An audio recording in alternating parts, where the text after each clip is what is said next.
Okay, when does it start? As far as I can tell, this thing has already started. Okay, I gotta press some buttons.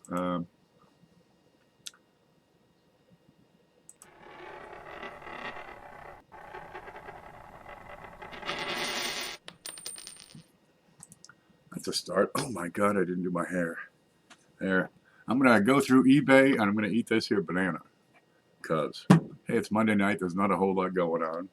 Uh, Besides, we got a whole bunch of money from the big show, and we got to spend it. Okay, let's see. We're gonna go to the screen here, and I've got the screen set up so it's kind of split. Kind of. It's not. That's not it. But I see the chat some. If you can't see this bit right up there, if you can't see that, I can't see chat. But I'm trying to make it more interactive. I think what I need is set up the laptop so I can see things, but I need another mouse for that. Okay, where's the screen? Oh, I'm on it. Okay, let's get over to eBay. You ready? Here it is. All right, now I'm going to go find coins. I got to find US coins. There's usually one right here. I use this index right here at the top, and coins US. We'll go through the auctions and pick it apart. Okay, what do you got? US coins. Anything you want to look at? Because I'm going to hit the auction. And the next thing is this, well, it might be off the screen, but over here it says best match, ending soon, that sort of thing. I'm going to choose ending soon and see what the hell's coming up. This is tricky. Honestly, if you're not adept at eBay, going through things with a minute to spare doesn't really offer much because you don't have any time to look stuff up. So we'll just kind of cruise around, see what catches our eye. Oh, and I got to pull up the, there's the chat. Oh, wow, there's a whole bunch of people in here. Is Dad Perfect? Bill Betts, Jason. Merry Christmas. Oh, yeah, that's coming up. Yeah. There's SJ, God love you, Linda Wallace, Victoria Carter. Yeah, bunch of people. Well, I'm looking through eBay because I want to find some stuff that's, fairly priced. Actually, really well priced. Ignored, ideally. This doesn't look at all decent. What the hell's going on with that? Let's look at it. We got 8 seconds left, so I guess we won't be bidding on that. Huh. I don't like that at all. That doesn't even look genuine. It's gone. Good. Let's go back and look at that. 1807 bust dime. Tore up. Okay. They don't have the denomination on these old bust silver coins, so you have to go by size. Well, this is about the size of a dime is the way you tell on that. Boy, that's really beat up, and you still got a lot of shield. Huh, look at that. You get the rim coming in, and you still get all the shield lines. I do not like the hair. Let's look at a real one, okay? That's an 1807. There's a few things I like to have set up, right, when I do this. One is a coin collecting checklist, so I can look up information quick. It doesn't have pictures. We're working on that. That goes back to capped bust dime, so we missed it there. But your mintage is going to be pretty darn low. We've got Numis Media set up to go. I got the database in case I want to, see what we got for die varieties on these. That's an 1807. Where are you here? USA Coin Book gives me quick information. Yeah, Drake Bust Dime. 1807. Get the real thing. That's what it should look like. All right. And we're going to compare this photo to that first one that's being sold. Let's move that down. Get out. Wait. Half of it's setting up the screen. Okay, 1807 bust dime. Here it is. We're going to compare that shot to this one. And let's see if it's going to pass the first mustard test, which is, does it at least look genuine?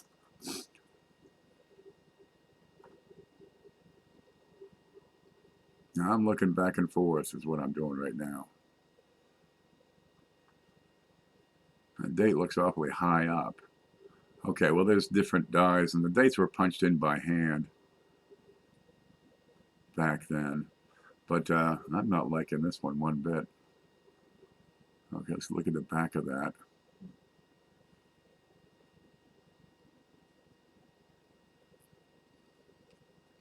I'm having a real tough time thinking that's a genuine product.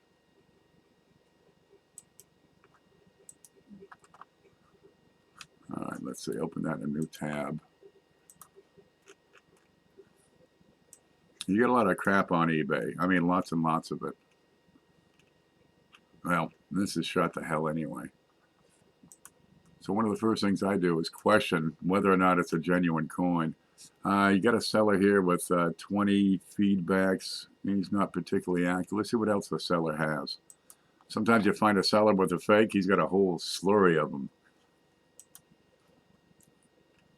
Okay, 55C to Liberty half. Looks pretty good shape. The color is awful funky. Maybe it's his camera.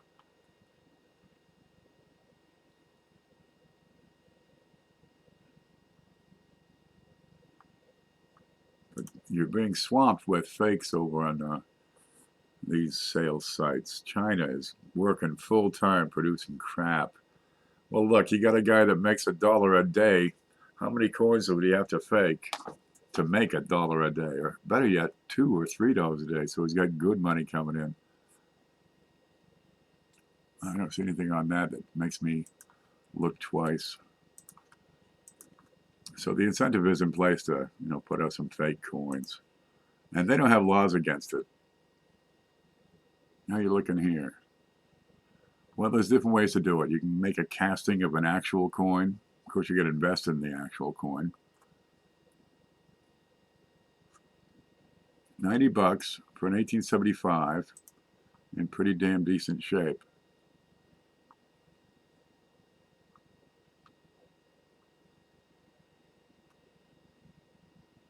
The photo is not quite good enough for me. Let's see. Lots of different ways to fake these things. Boy, that's a really good rim for this thing. Get back.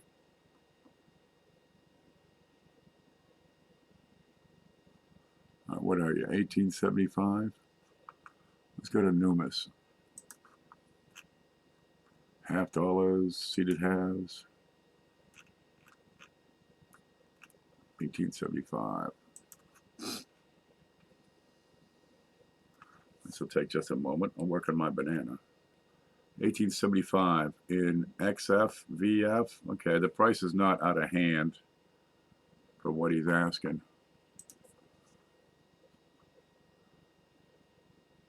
I wouldn't go higher than XF on that.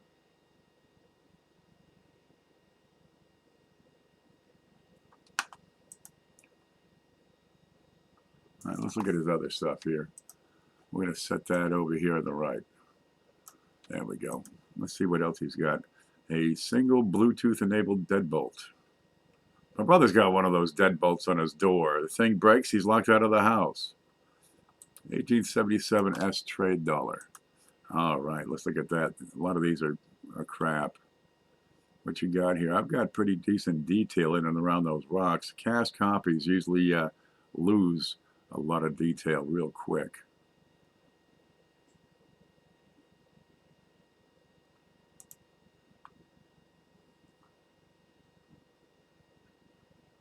Come back.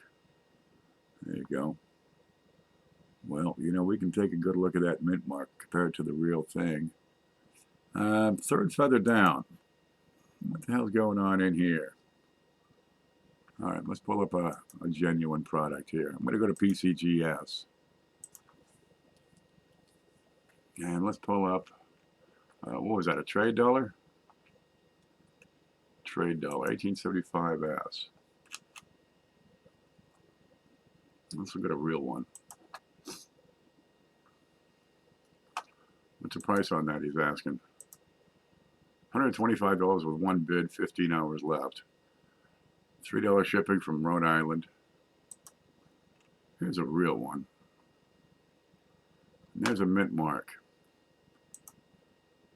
Now let's load that up. And we're going to compare that mint mark to this one. The devil's in the details on these things. And castings have been made of the date and then a mint mark punched in by hand by the forger. So take a hard look at all those little details. Another one is the date, up until 1909.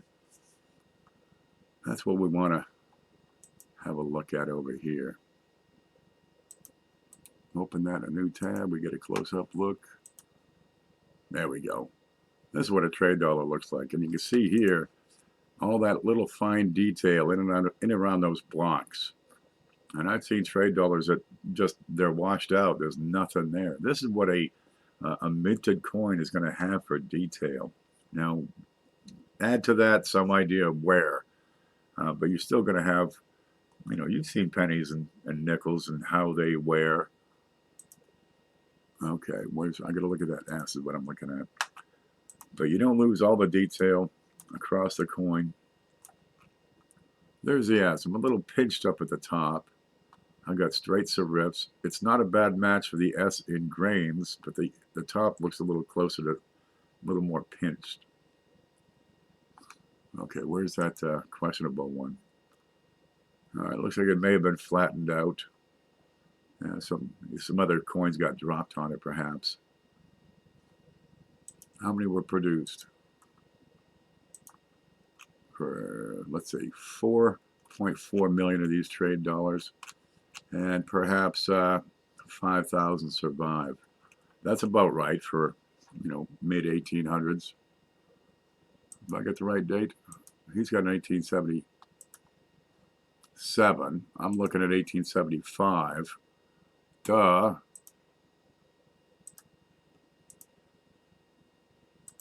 Let's try to get the right date in there. 1877. Come on, one more. CC. S. Here it comes. There. Okay, there. Look, this is beautiful. What we see on these.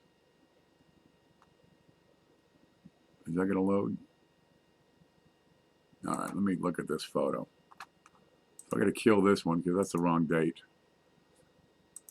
See, over time, sometimes the mint mark style will change. And it looks like 1877 had 2 different mint mark styles used. So I've got to compare it to what this guy's got on his coin. But that bothers me, that lower arrow being so darn weak.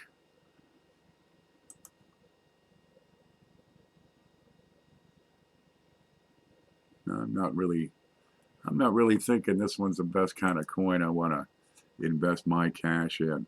All right, let's see. How do I open that in a new window?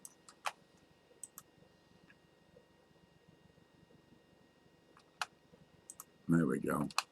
Okay, now we got a better look at that mint mark.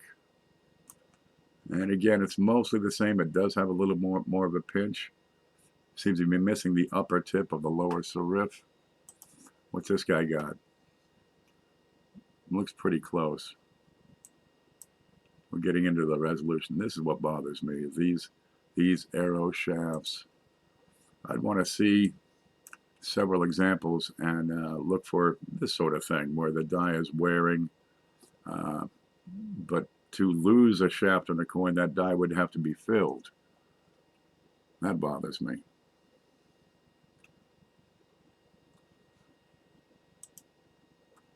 Yeah, and this troubles the heck out of me. We'll just skip that one. So far, this seller has 2 strikes. He's got 2 coins that bother the hell out of me. How about this 1856 O seated?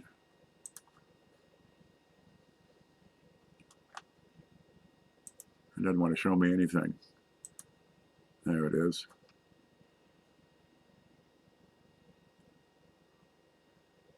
Well, he's got great rims on all his coins.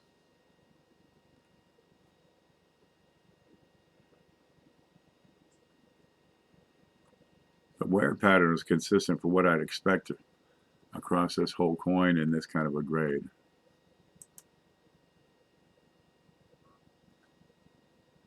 All right, what's the price on that one? 40 bucks. 15 hours, 0 bids. Keep on going. 1841. It's okay, we got drapery in there. What's going on with this? That looks like a man. I've got these little dark spots all over there. These cavities or these voids. What's that bit on the rim?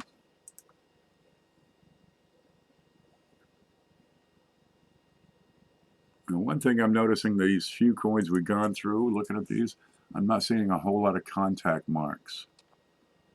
As these things went through circulation and picked up this much wear, I'd expect to see a few more nicks and dings and bumps. Looks like a little scratch here.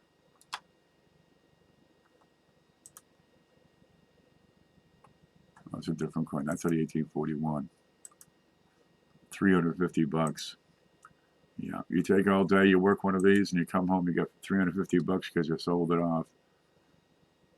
That's why these things are faked. That one's kind of bothersome to me. Yeah, rather than buying the coin straight up, right, look and see what else the dealer has. It looks a little bit funny. Because sometimes you get these clusters of bullshit coins all together. This one's just frigged up. 1857 halftime. I can't do a thing with this photo. If you can't identify the coin with the photo, you just walk away. I can't do a thing with it. 1829 cap bust dime.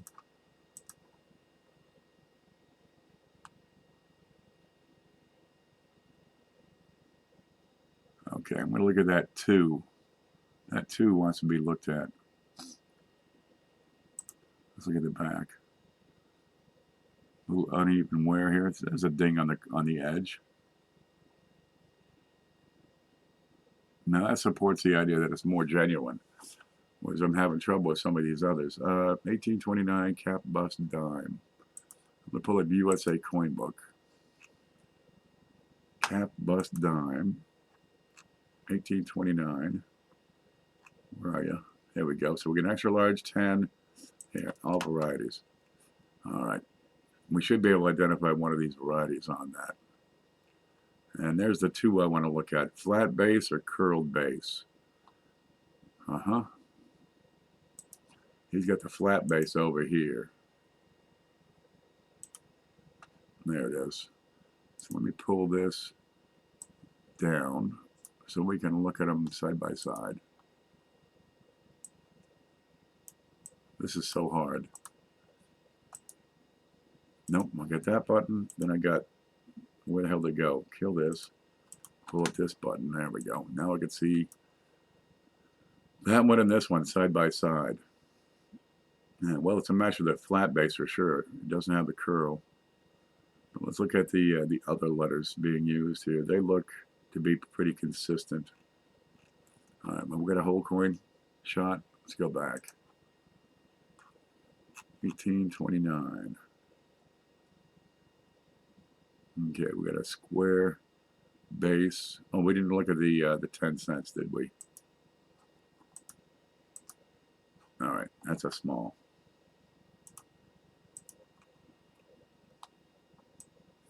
Yeah, some of these have a lot of varieties you got to check out. You see the small 0? That's a match with this 0. See the height difference between the top of the 1, top of the 0?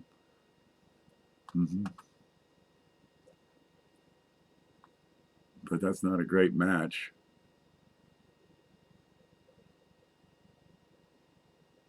Well, a little bit of a tilt, I suppose.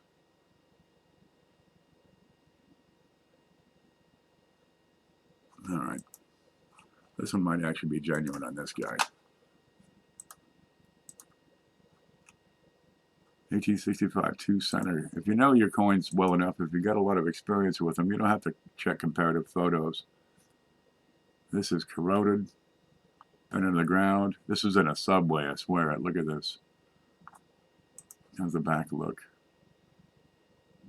You got some knot. Should be part we. Yeah, that's pushing VF, but you get some environmental issues going on that. $13. This coin is on the darker side. You kidding?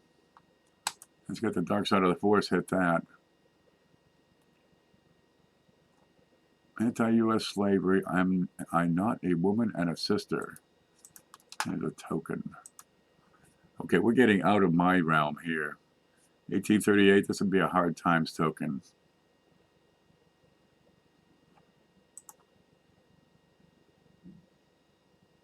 Got some corrosion on there.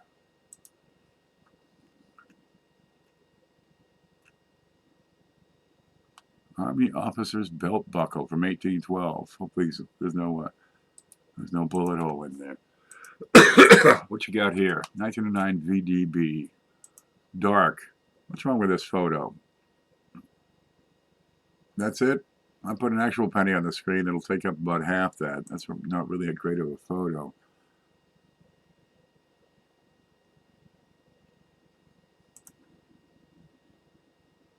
Well, it says VDB. I don't see a reason why this would be adulterated. I got a couple of coins on this guy's listing that I don't like the looks of, so I'm going to close that one out. There we go. We keep on hunting. Let me reload this. Oh, that's not what I want. There. No, give me this, and then give me that. There, and I kill that. Okay, who's here? That two looking fugly. You're darn right. Okay, well, there's a whole bunch of people here on a Monday night. Let me scroll back a little ways here. Ta-da! Trey's here. Great Lakes Dirt Fishing. Z Squared.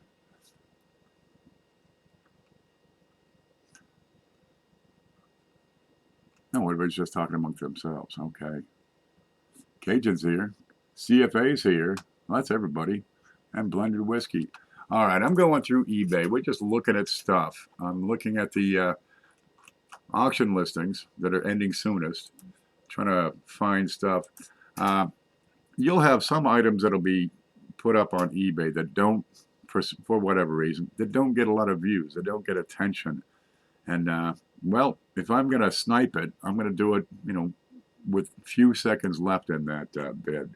So I'd like to look at the auctions that are ending first. VDB and XAP. Let's look at that for $6.50. What you got here? We got some crud, we got some grunge, we got some stains. We got pretty decent shape. It's a 1909.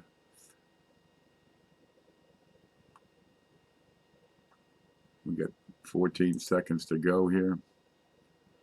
It's a deep cut N. VDB looks right. Is anything funny? Dope, it's gone. I went for $6.50 with free shipping. Look at that. Yeah, that's probably a $10 or $12 coin. All right. Sometimes you gotta go fast. So if you're looking at the best or the last items, that are coming up for sale, you might go a page or two ahead, so you get a little bit of time to work with, just a couple of minutes. Okay, 54D full bell line, $72. A red uncirculated 1958D wheat penny, free shipping, $36.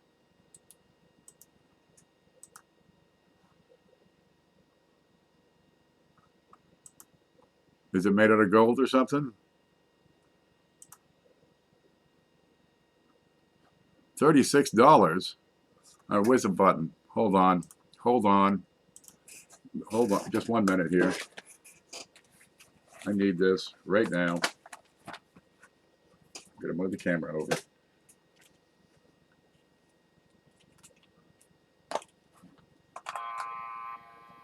was bullshit.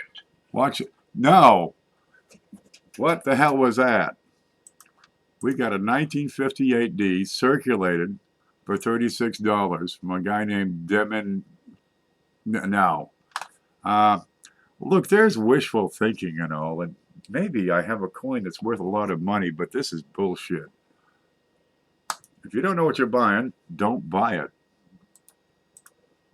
If you don't know what it's worth, you don't have some idea of what the heck you're buying and what the value is, let that be an indicator that you're probably setting yourself up to be ripped off.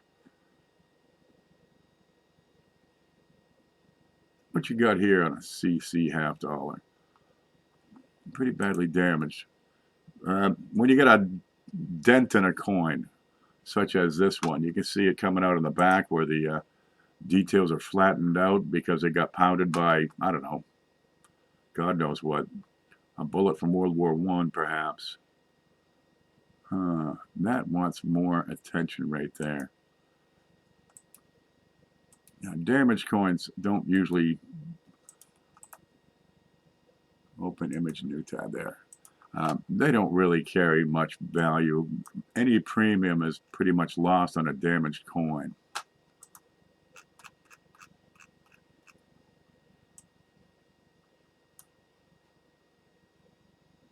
But this begs a little bit of attention. All right, what's the date on that? 1877 CC seated half. All right, I gotta look this one up. Oh, Newman, numismatic portal. There it is.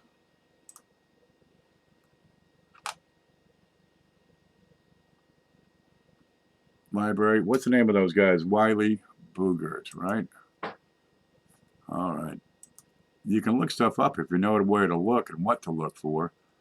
I went to Wiley Boogert catalog here. There's Randall Riley. And Liberty seated $50. That's Wiley and Bill Boogert, 1993. And we can look through this. Then where is it? Okay, 1877 CC. It'll be right around here. A little further up, maybe.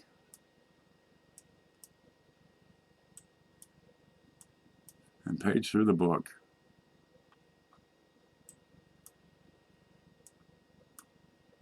$1877 CC. Let's see what he's got. They have listed here. How do I get to zoom in? There we go. Come on. I press a button. There we go. Okay, 1877. You get 1.956 million produced. Let's see. Author's research effort was extensive. You got 15 dime marriages, 12 obverse, 13 reverse. Number of caller reads identified, 1. Single caller count. There you go. You get a variance in the diameter 1.201 to 1.206. 4 major die varieties. We have a tail hub, small mint mark, medium mint mark, medium mint mark. Okay, nearly all 1877 CC Liberty seated $50 were well struck. Okay, I don't see any listing for a repunch mint mark here. Anything on the next page? No. Okay, because I wanted to look at this mint mark and see if they had a listing. Wiley Boogert is pretty darn thorough for seated Liberty $50. Okay, so given the state of this coin, I'm going to guess that just beat to hell. That went for $32 for an 1877 CC. What's Numis say? Where's the $50? $50 Liberty seated 1877 CC. In shabby condition, figure $70. That one went for $32.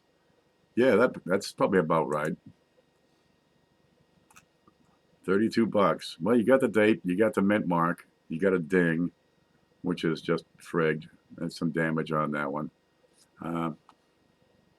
They didn't pay too much. Huh. $32. Yeah, without that damage, that might have gone for a little more. What's this bit down at the bottom? All right, but that's pretty heavily frigged. But it's identifiable for sure. I'd like to look at that mint mark more. All right, kiss it goodbye. All right, what are we on now? That's ended. Keep reloading. I'm going to get into this banana. Did you know? Here you go. Here's a hint for you. All right, where's that cutter? I got a cutter here. You open up the banana, right? You peel it down. You get the little strings. You know, the little, just these little strings. If you open up your banana from this end, you don't get those strings. Ta-da! It peels beautifully. because the strings stick to the peel when you peel them upside down. See the string? Uh-huh. All right, maybe you do get them. Yeah, but they're not as obtrusive. There. Okay, we're gonna go back to the screen, and I'm gonna take my get out the way. There's the screen. While I'm eating, you don't need to see me eat. There. Okay. Let me fast up on that real quick. What's everybody talking about? Oops, wait a minute. What site is that? Which site? Coin Searcher 2 says, what site is that? All right, let's get over there. Okay, I'm going to type in Newman, numismatic portal. There it is. It's at Washington University in St. Louis. Here it is. I'm going to give you this link. There's copy. And where the hell's the chat? Come there. Okay. Here's the link. And you've got hundreds of coin books about coins. A lot of them are out of copyright that are available. You can search by author, by title, whatever the hell you like. Articles, periodicals. This is by no means complete. I guess it's a student or a grad student project over at Washington University in St. Louis. But it's pretty darn handy, let me tell you. There's all kinds of good stuff in here. You got 29,419 volumes. There's 10,000 auction lots. I have no idea what this is about. 25,000 encyclopedia records. It's pretty darn handy. But if you want to look up a book by title, there you go. It'll let you look it up. Let's see, Penny Whimsy. Let's see if that's in there. And you just go through and find it. Let's see. Penny Whimsy. There it is. Sheldon and Herbert. Penny Whimsy. Okay, it may or may not have the text of the entire book in here. But it'll have the darn thing listed. Give you some idea. This is in copyright. So, yeah, it's still in copyright. They can't do anything with that. But there's stuff. You can find stuff for sure. Yeah, I'll post some other links here. Here's USA Coin Book. I scream about this one because the information is right here. What do you need? How many buffalo nickels they made in 1931 at San Francisco? Here it is. Right there, 1.2 million. All right, you want a picture of a 1931 buffalo nickel right now? There it is. All right, you can blow it up some. Quick and easy information at your fingertips. So, I didn't give you the link. There's the link right there in the chat for the Newman numismatic portal. This is a link for USA Coin Book. Quick, easy information. I'll give you the link for how about Numis Media. Let's see. That's what I use for values. That's the price guide I use.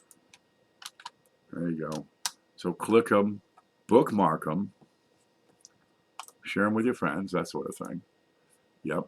Okay, what am I looking for? U.S. coins for sale. And let's reload the page. Have a bite of banana.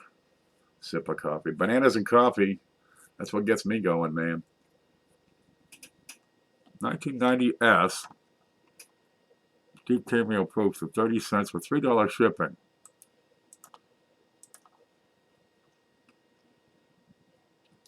How many of these would the guy have to sell to make $1? That's a lot of work to make a quarter here. All right, get out of here.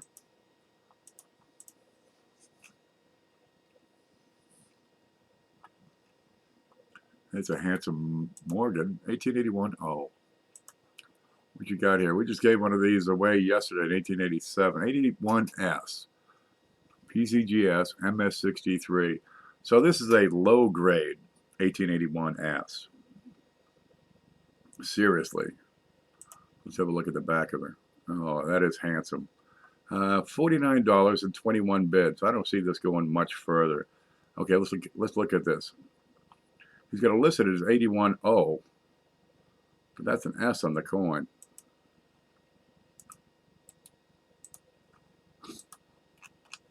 That's an S. That ain't no O. So now what? Does he substitute an O? Is this bait and switch? Or does he give you the coin as bid? All right, let's look up 1881O, and we'll look up 1881S. I'm going to use PCGF because it's a PCGS coin, and explain why I say this is a low-grade example. Okay, we'll go over here to PCGS, have some coffee real quick. There it is, 1881. Where are you? Where are you? Where are you? 1881, there we go. Here's O. It's not proof-like, it's not deep mirror proof-like, it's just regular old mid-stage. And they're saying, there it is, isn't that pretty? Look, it's got an O, not an S. Okay, 1881, you got a lot of these have survived, a lot of them. Here you go. For MS63, which this guy had listed was MS63, but he's got an S. Okay, 1881O. You got 8,395 certified examples in MS63. You got almost 4,000 in 62. There's lots of these. Hordes of these were discovered back in the day. In MS64, you got 4,300. In 65, almost 1,000. So it's only these top couple of grades that really draw that massive premium. You probably can't see this row over here, but it's a lot. Let me move that over. There you go.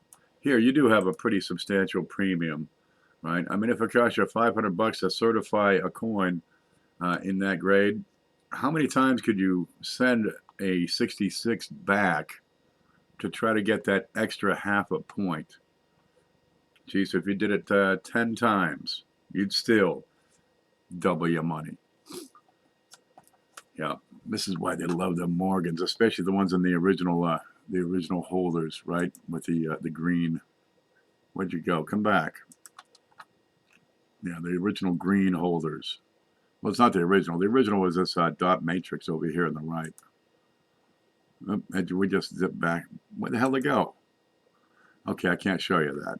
But that's the green label. They like the green label because the standards PCGS employs has changed.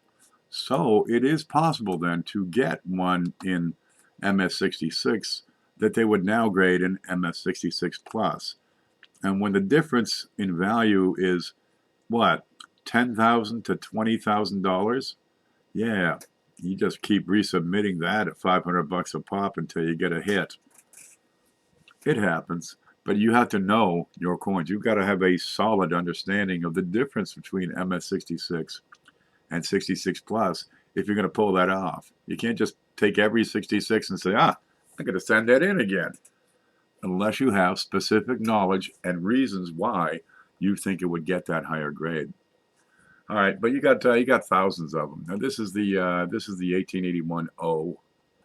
Okay, and in 63, what are they getting for values? What are they getting? Where's the button I click? Here you go. Here's 63.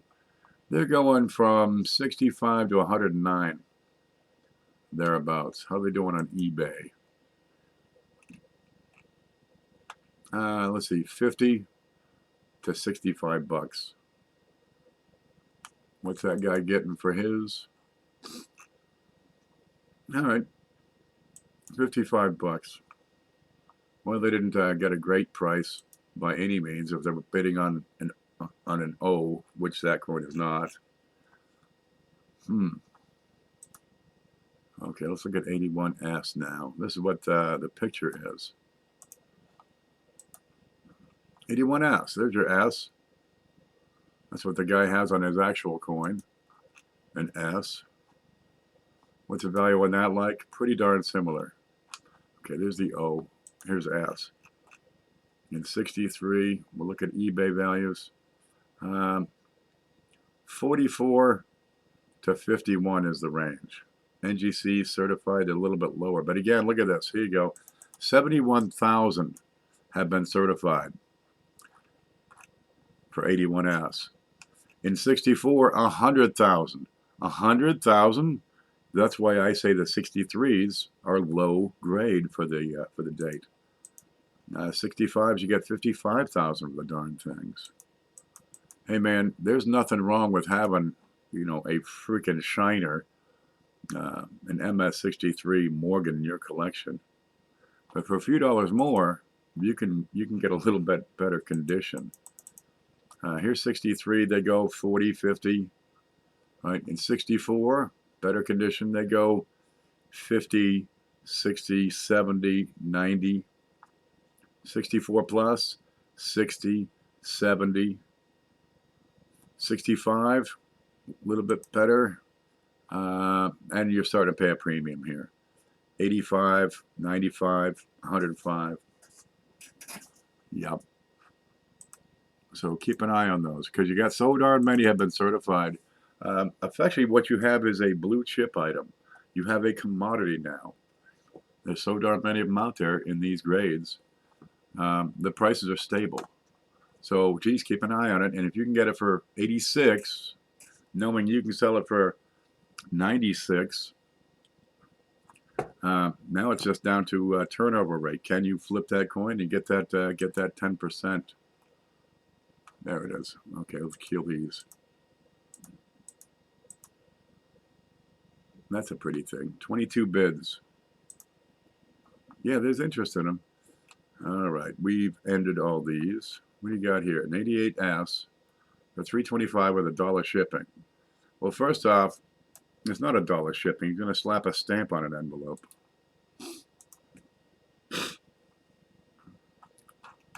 All right, what do you got? 26 and 27. Couple of quarters here. Old, wore out, tired, common dates. For $7.50. That'll probably go to 807. That one on the left is pretty wore out.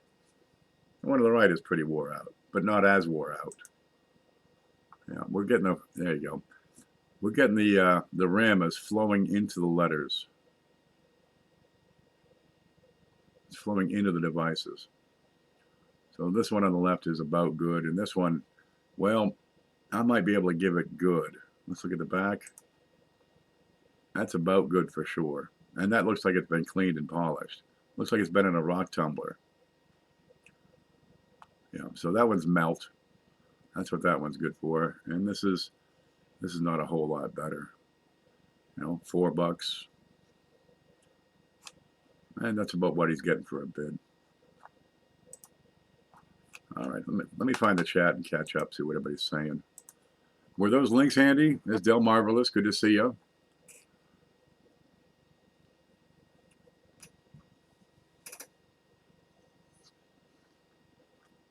This falls crazy to me. I'm going through a roll of 60D pennies. And not every coin has the exact same large die chip in the bottom portion. That's right. Shannon, they used to ship those things around in sacks, right? A sack of 5,000 pennies. That's how they shipped them for the longest time. Now they do in these super sacks with, a couple of 100,000 pounds. No, a couple of 100,000 pennies. So the banks or whoever would handle the coins would then roll up, dump the bags into a hopper. But even then, you got several presses that are minting coins, all feeding the same hopper. From the hopper, they count out the bags. So you're getting several dies involved in each of those bags and then each of the rolls. Might be a stupid question. Do the PCGS and NGC prices on slabs update from year to year once they've been graded? And so who does that and how does that work? Every company who puts out a price list has their own algorithm. They have their own way of figuring out the prices. Right? I like Numis because it's updated fairly regularly, right? There are computers that'll spit these things out. So somebody somewhere writes programs, writes software that gleans the information off the internet, be it from eBay auctions, from eBay sold items or auction records. There can be people typing them in. I understand it's a lady named Jane who does it for PCGS, and Jane's pretty good, but she got her work cut out for her. So how the values are figured up, that's proprietary information. We're not going to get access to that. All right, but we do know that, well, there's some playing with the numbers, right? Uh, if you want to certify a coin at PCGS, let's see. Let's take the SVDB in red, and we'll take a look at that, because you're going to pay a percentage. You know, it's like 2% of the price guide value when you submit coins to PCGS. So effectively, they put their thumb on the scale. Okay. We got 1909 SVDB in red. We're looking at real good looking penny. There it is. That's a die 4 is what that one is.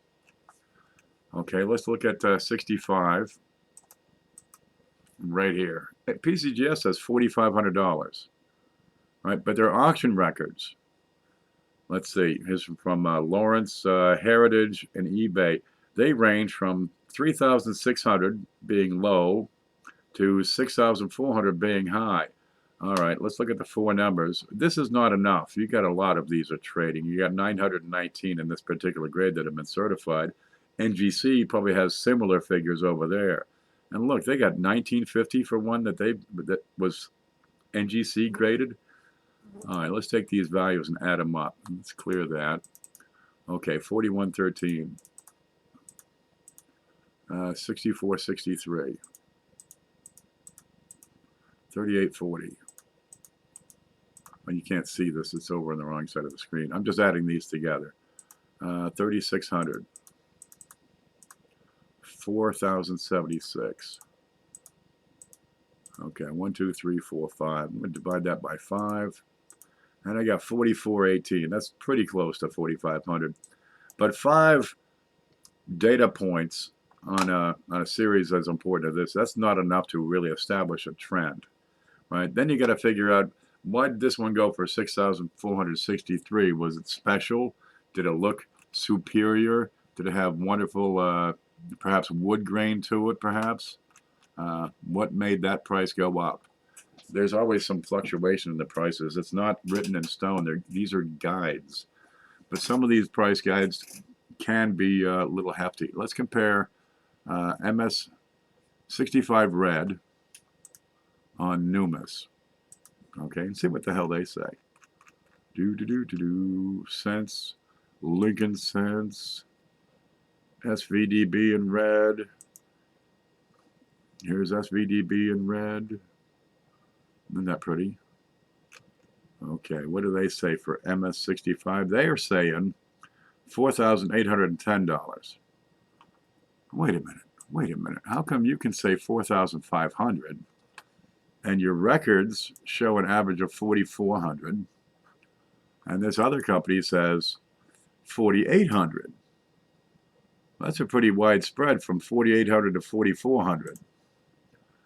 That's 10%. Really? So which one's right? Which one's accurate? Let's look up USA Coin Book. Okay, small cents, wheat, there you go. And 1909 SVDB. Is that the right one? Yeah, there it is. And in MS65, they don't even have a price. They go up to MS63 and they're saying 2,112. How are you supposed to figure that one out? You can look up the red book. I got one behind me. Let's look that up. Okay, let's wait for it. There. So we take the red book here. All right. 1909 SVDB. There it is. That only goes up to MS63 too. Where's the home? Here we go. Let's see if we can get in there. 1909 SVDB. This line, they go up to MS63 and they're saying $2,000. What? How are you supposed to figure this out? Look, if you're getting into these better coins, these more expensive coins, you're doing your homework and doing the research, comparing these prices all around, so you can come up with your own conclusion as to the value. Let's see. There's the screen again. The more common dates, you're going to find the prices they're going to be far more consistent. But when you get into such things as keys and semi-keys and really high grades, right? A 65 red SVDB. Yeah, there's going to be some fluctuation because, well, it's available in Philadelphia this week where they're having a big show and a couple of dealers showed up with a couple of specimens. Well, what if you got 4 people looking to buy those 2 coins? Then you go to Long Beach where there's another big show, a couple months later, and there's 4 coins but only 2 buyers. It's supply and demand, and well, you gotta just keep an eye on the darn thing. If you're looking for these superior high dollar coins, do your homework. Follow the prices, follow the trends. You can actually take these things and see how they're going. They used to have a scale here. Let me go to NGC. Watch this. NGC, is this it? Okay, let's look at the prices. U.S. coins. Man, I clicked it. There you go, pennies. They call them cents, and that's okay. Either way, man. Some people have a hard time with the cent penny thing. I know what you're talking about, so I'm pretty groovy with it. Okay, 65 red for 1909 S VDB. MS red. 65. They're saying 48.75. And look, you've got a price chart for the history of this thing. Boy, that seems to be rather low for this coin, right? Over the past 5 years. Let's look at all, which will take it back to 2005. Here's 15 years of the history of 1909 SVDB. They're a bargain right now. They're always a bargain, but right now they're especially a bargain. It's kind of slow in the coin industry right now. We've been saying that for a couple of years. When this thing was at its peak, 7,400, 7,640. There is a fluctuation in this. There are times where it makes good sense to get in and get one of these coins for 5,000 bucks and hold on to it for a couple of years, hoping that it goes back up to 7,500 bucks, because that's a 50% gain. Not too bad. You got to do your homework. You can't just look at a single price list and say, that's what it's worth, right? Here's a 1961 Franklin half dollar in proof 66. There it is. Let's see the original listing. Okay, let's copy that right here. And we're going to do a search.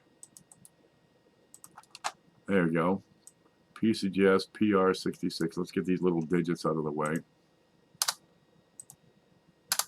All right. 1961 proof 66 on a Franklin half dollar. And we're going to look over here at completed listings, because a lot of people tell you, go look at the completed listings on eBay and let that be your price guide. There are thousands and thousands of these 1961 proof Franklin half dollars, right? And people are going to look and see, there's one data point, 2350, it's green. Okay, here's another one that's 1705, and it's green, so that's an actual price. Proof 66, 66, yep. Here's one for 15 bucks. Here's one for 22. So we get a price range of 15 to 23. Yep. But we got 3 or 4 data points. It's not enough to establish a statistically accurate trend. But looking at this, I would take and say 15 bucks. I can get them for 15, 16 bucks. That's my target. That's where I want to pick them up at. So pull up your spreadsheet. Here's my little spreadsheet, right? And where's that the one I use? Here you go. And keep track of what you're paying, what the values are for whatever the hell it is you're shopping for, so you can see for yourself, are you buying too high, or are you bidding too low? Is this a good deal? Because when you get into hunting for better coins, yeah, keep records yourself and don't take as much stock in PCGS's figures, right? Unless you have a better understanding of their computer and how it works. And don't take too much stock in NGC prices, unless you know how the computer came up with that figure. Keep track of it yourself, and you'll be better prepared to decide, oh, is that a good price? Oh, $20. Is that a good price? Look at this. One guy spent $4.50 more. Pretty much the same darn coin.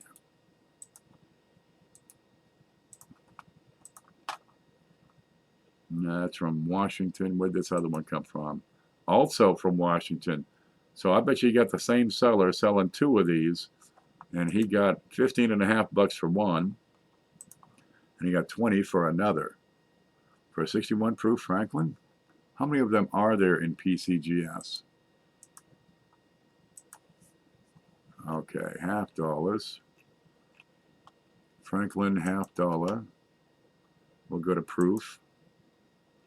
We'll go find 1961. 1961 proof. It's not deep cam, not regular cam, not any kind of cam. What are they saying? They're going to tell you, oh, it's worth $32. Well, it ain't worth $32. Their prices that they're getting are between 16 and 24. What did we just figure out? We just figure out they're going between 16 and 24. Okay, how many are there? 4,478 have been certified in 66. One grade higher, in 67, there's 3,000. Wow, for only a couple of dollars more, I can get a full grade higher. How about proof 68? 798. Proof 69 is only 51. But I want to have those cameos and deep cameos, because those are the ones that are hard. Look at that are hard to find. Look at how luscious and juicy and great cameo in that. That's a good looking piece. And here, let's see, in the highest grades, there's two of them. Yeah. Now they're drawing a substantial premium. 40,000 bucks, 27,000 bucks. The two certified by PCGS is what they sold for. And they're coming up once every 10 years, 20 years, maybe. We probably won't see or hear from these again for a long time. What you got here, 5,000 bucks. And that half a grade, 68 plus to 69, is a $20,000 difference. Good Lord, if you can get one of these and you can identify it as being undergraded by a half a point or a point, there's 100 of them to choose from. Well, is it worth it to resubmit if it costs you, $300-400 bucks to resubmit it, but your potential gain is 3,000 or 4,000? You might. And there's people who will do exactly that and just resubmit it 5 or 6 times. How long until they finally say, oh, okay, this is good enough. That's 68.5. You have a change in the staff, perhaps, or maybe the guy had a bad day, or he had an extra cup of coffee, and his eyes are not as well focused. Well, there it is. But watch your figures, watch your counts. These things, they're valuable for a reason, and sometimes they're low in value for a reason. Typically, the reason is supply being pretty substantial and demand being pretty darn light. Okay, let's see, where were we here?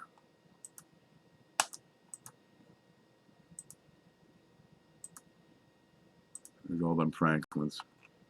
Yeah. Well, if you see them at 15 bucks, grab them up. Okay, these are well expired. That's the beauty of this.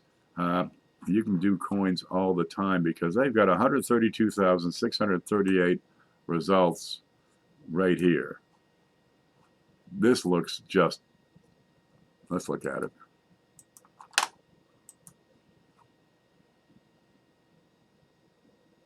What do you think? It's cleaned. I'm going to tell you that right now. The details are in the rocks.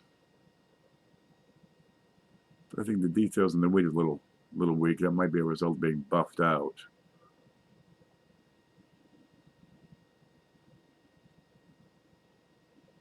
Yeah, that's been cleaned up, bejesus. 75p silver trade dollar, Philly Mint. Let's look at the back. Yeah, somebody took that and said it'll be more worth something if you make it shiny. Yeah, I've got a considerable die crack going around almost the entire darn thing. Yeah, this looks like it's been just frigged up. 1875 trade dollar. Avoid the clean, the damage, the holes, unless it's the only way you're going to afford something like that. Here's a Susan B. Ugly for $3. What are you doing? Why is this a $3 coin?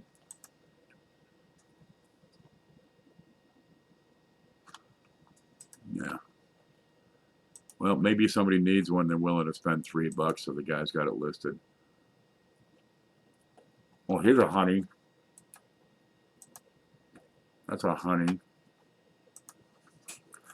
1883 Shield nickel. So it's the last year they made them. MS63. PCGS. Oh, yeah. That's every bit of darling.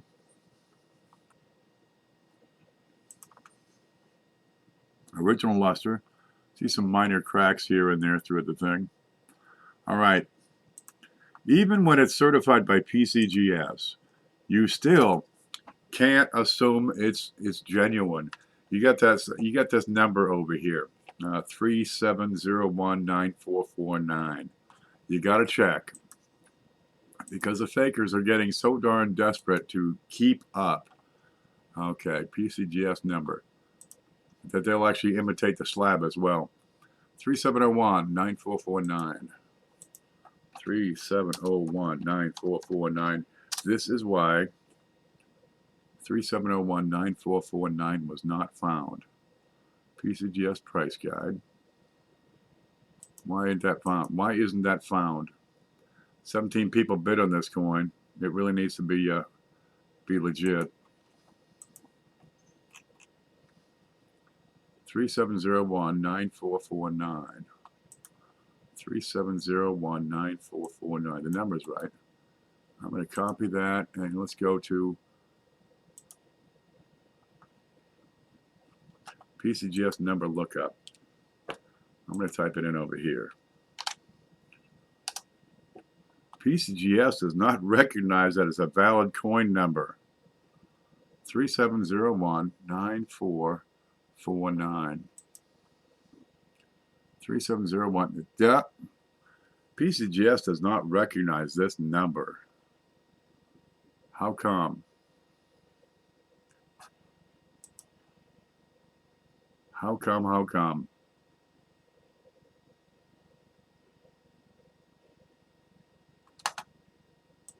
Okay, because that's the wrong number.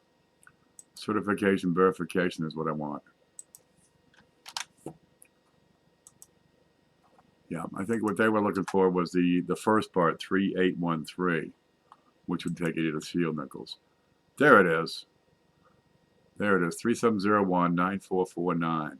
Says it's an 1883 shield nickel in MS63, and they say it's worth about $190. What did he get? He got $160. 17 people bid, 17 bids on it. $5 shipping. Okay, phew. I hate to see people get ripped off. Okay, watch this. That's what I'm always talking about. The bidding started on December 16, several days ago, over a week ago, and 2465, that's the guy's number, was one of the first bidders. And 1373, here's 1533, he's repeating bids. He got beat. And here's 2393, who did not bid on it before. Okay. But 1533, he bid repeatedly. This guy, this E*L, he bid repeatedly. He had a $29 bid. Somebody came in because what? You had 8 days to go.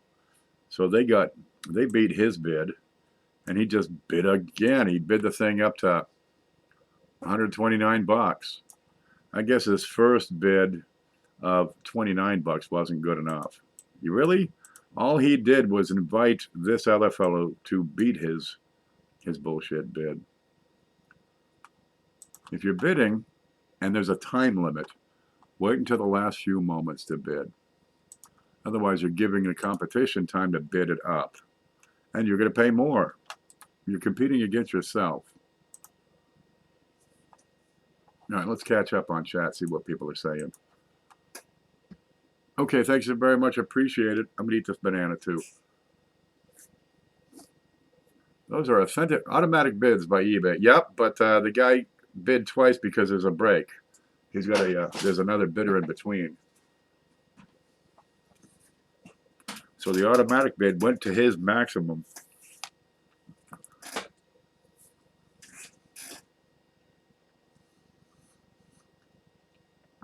Ken, did you win that 3 cent? No, man.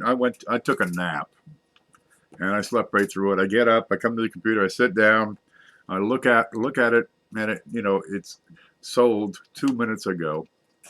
The hell? I'm not even dreaming about beautiful women. I got to sleep in and miss that. That's a darn shame.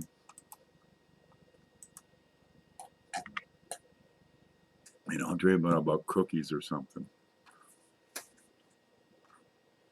Okay, let's see what we got. Here's a 67.40% silver tone Kennedy half dollar in decent shape for $11. Okay. Silver half dollar, a Washington Carver. What you got? These are pretty common. You can get these for cheap. It doesn't stand out. You got some other black toning. Got a scratch across his face. But it's not too screwed up. And for 12 bucks, that's probably about right for that. $4 shipping. I think we're getting, you can probably get more coin for less. 1884 Morgan for nothing. She's well worn. Well, not well worn. I give it very fine. You got some weird issues going on here with that surface coloration.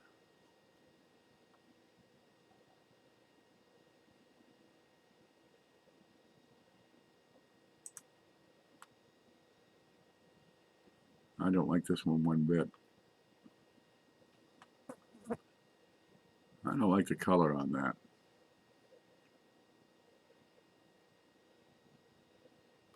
What's it going for? 17?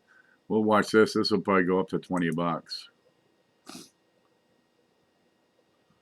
Okay, it's got the reverse of 1879. So the fletching on the feathers on the left side there, that top one is kind of sloped.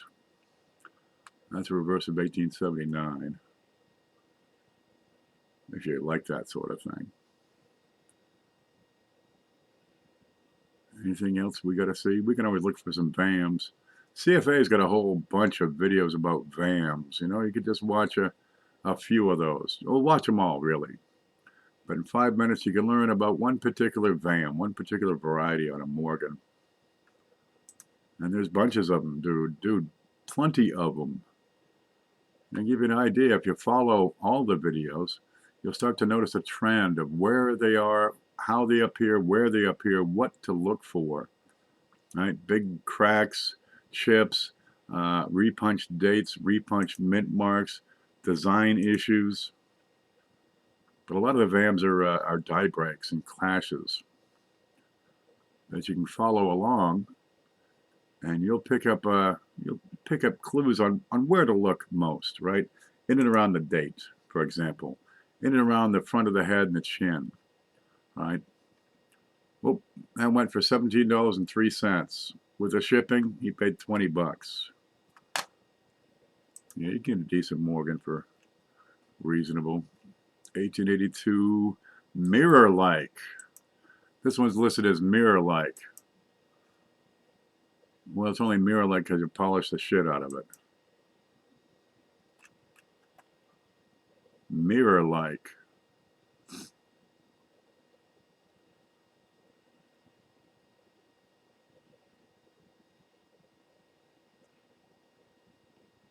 See that rim, how bumped up that rim is? We'll get scratches on her face. Hair's not too bad.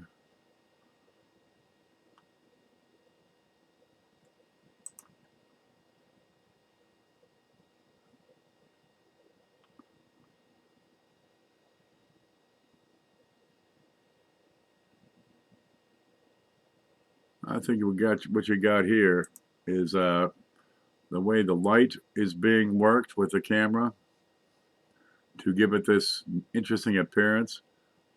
Yeah, where's that bullshit alarm? Mirror like. Morgan dealer is a number. Bye-bye. It's a Washington quarter for $10. Oh, it's from the Boyer coin collection. Who's Boyer? Never heard of him. 21S. A better one. Better? One for $3.50. Better? Better? It's not. It's barely fine. Oh, for Christ's sakes.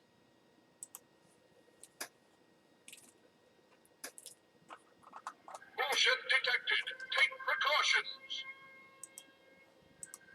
Better? Do not believe anything in the listing besides the date and the mint mark.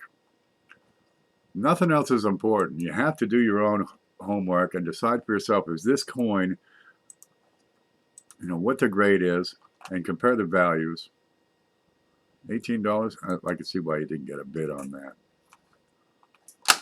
You've got to determine for yourself what the grade is on that coin. And if you can't do it with the photos provided, there's a really good chance that coin is bullshit or the seller's bullshit. Just get out of there. A 10th ounce of silver. 73 Ike. If you like Ikes.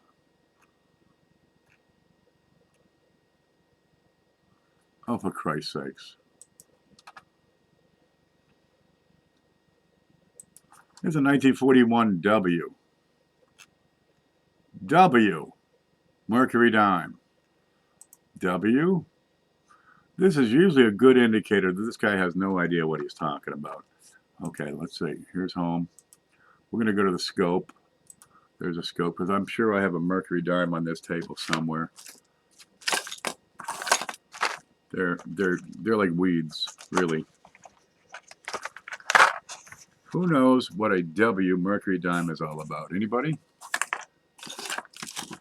I bet you I got some. There's got to be one here close. Oh, here's one. See? Told you. All right, let's move that pile back to there. Okay, watch this. I'm going to take this dime out. W. Adolf Weinman is the guy who invented the Mercury dime way back in the day. He had nothing to do back in the 20s, so he invented the Mercury dime.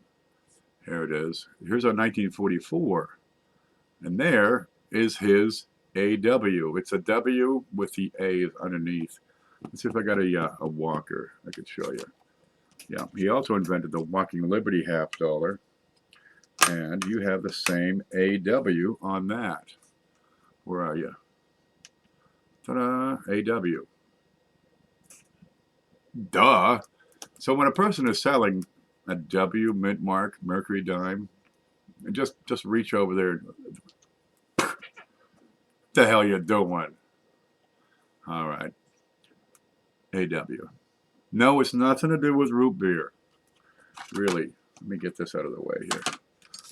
But when you see stuff like that, the flag should go up and say, huh, here's a possible opportunity. Let's go to the screen. All right, because we got this guy, doesn't know what he's selling, has a hard time managing a stapler. Apparently he only has really, really big holders for small dimes. And he wants $1 for it with $3.74 shipping. But if he's misidentifying them that badly, let's see what else he has. Because you never know. Sometimes you find some neat stuff.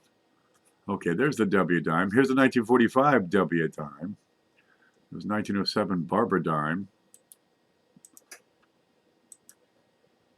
And it looks like a 1907. It doesn't have a B mint mark. $2.50 with $3.74 shipping. Looks like it's been cleaned. But you find an odd listing, well, by all means, see what else they have. You might be surprised. Just because somebody's selling coins doesn't mean they know what they have. ICG 69, 1985 tracking. What an awful plain design. All right. Well, it was for the Olympics. 2002 U.S. Mint proof set. $10. 1998 Kennedy $half face value. $5 face. He wants $10. I think he's looking to double his money. Well, they look pretty good.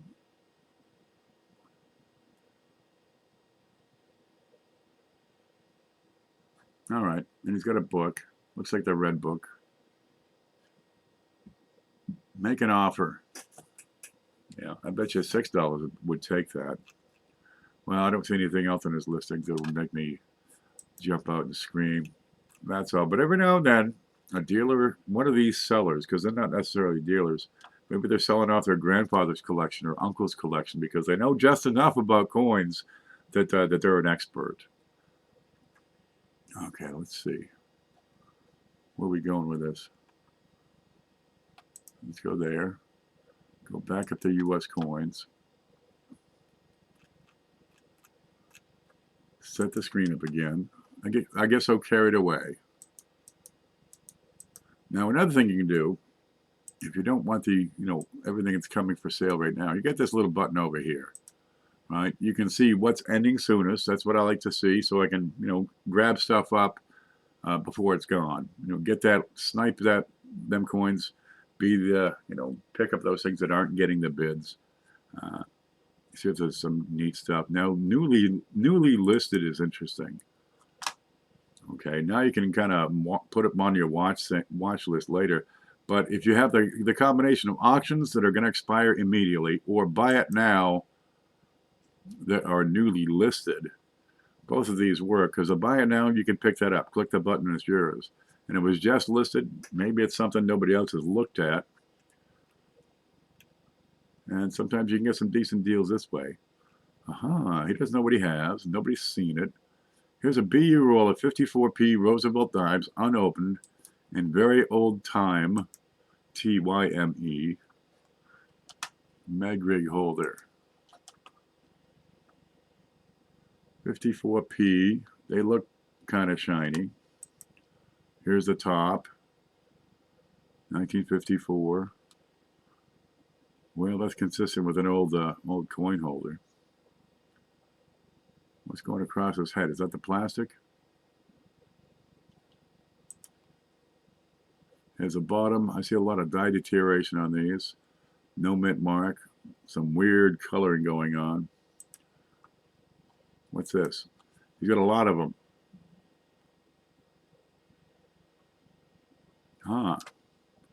Cucamonga coin is a seller here. $135 for 50 dimes. What's that work out? $2.70 a piece. He's looking for pretty much full retail on every coin in that tube. There we go. Yep, you want to get full retail on wholesale quantities. You want full retail, sell them off individually. Let's look at this. This one just made the listing, 1875 quarter, near uncirculated.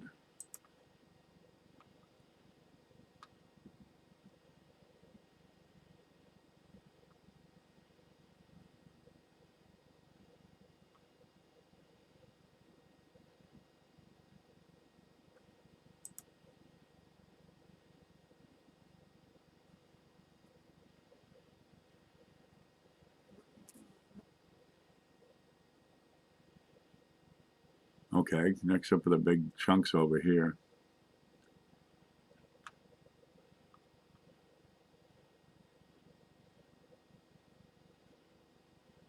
gotta tell you, I don't like the quality of the strike on this. The fletching looks soft and mushy. The feathers look kind of soft and mushy. I don't like this one bit. Let's run away from that. Yeah. Okay, look, I got to take a little break here for just a moment. There it is. So I'm going to leave you guys hanging. Here, you can look at the screen at what's coming up next.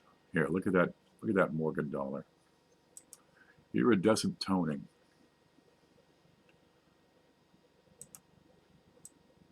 There we go. I'll be back in just a minute, I promise. Ooh, look at how pretty that is.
There we go. Had to check on the copy machine. That's a pretty one. 1881 S MS65. Well, it's a little bit better than that 63 we saw, and it does have an S. Let's catch up on the chat real quick. See who's here. It's Coin Dragon. Breicher's here. CFA is still here. Hoogie's here. Ida. Bunch of folks. Howdy do. There we go. What I'm doing is just cruising through eBay, looking for stuff. And while I'm looking for stuff, you know, you can glean a lot of information on how other people look at stuff.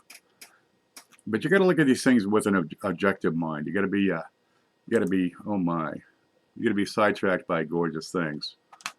You know, there's no problem with looking at window eye candy here and there. Deep mirror proof leg. Okay, that looks pretty good. How much is that? $3,000? That's more money I ever heard of. Gosh, here's one. Let's look at that. Here's something I can afford. Yep, there it is. There's the W. If you see a W mint mark on a Mercury dime, you need a remedial course. Seriously. Wow. Wow, look at the bands on that one. Almost fully split. The center has a little blemish on the left side. Not good enough. You know, those fully split bands that people talk about, if you get into, let's go to PCGS and look at that. They're few and far between. A lot of coins just don't make it with with those fully split bands. What kind of population are we talking about on those? Okay, let's do, what was the date on that one? 1941. 1941, P, FB, full bands. Let me see what you can see. You see over to here. All right, that's good enough. All right, full bands. How many have they certified with full bands? That's what they look like. They are split. All the bands, right? You get 3 here, so you get 2 internal lines. The center, you got 1 internal line. The bottom, you got 1 internal line. They got to be fully split all the way across, left and right. So out of 175 million produced, how many have they certified? 1,200, 1,263. So you get 24, 27, maybe 2,800. All right, 3,000. And they taper off at the lower grades because it's not worth it to, you know, spend the 20 bucks to certify the darn thing when you're only going to get 18 back. Okay. So 65 fully split bands, they're going for, you know, 20 to 30 bucks. 66, they go for a little better. 30 to 40. This one picked up extra, I don't know why. But it's these high grades, the very finest, right? We're not talking MS67, we're talking 68 and 68 plus, the top 15. Now those command a substantial premium. You're going from 67 at a couple of $100, maybe 112 to 200, to 68 where it's 10 times that price. And 68 plus where you have 3 known specimens that have been certified. Good money. But if you're only looking at 2,000-3,000 fully split bands, yeah, they're worth keeping. All right, you can get them down in lower grades. You can get them down in, you know, lower uncirculated grades. But once you start passing that dime around, it doesn't take much. The center band is one of the highest points on that coin, and these vertical ribbons, those also tend to lose a lot of definition real quick. But if you got some decent mercury dimes around the house, we're talking uncirculated, not a blemish on them, right? Well, them full bands they're more desirable. Okay, let's go back and catch up. Well, that's loading. Where'd it go? There it is. Nightbot's here. Okay, nice Merc. I need to do some picking. Yeah, we get on here. A lot of times it's me and Blue and CJ, sometimes Shay, sometimes a couple different people here and there. We get on and effectively just whale on eBay. And we spend entire nights. You know, one guy goes and hits the 2 centers. Let's see. 2 cents are really popular. Somebody else would be hunting 3 cents. Somebody else is hunting the 20s.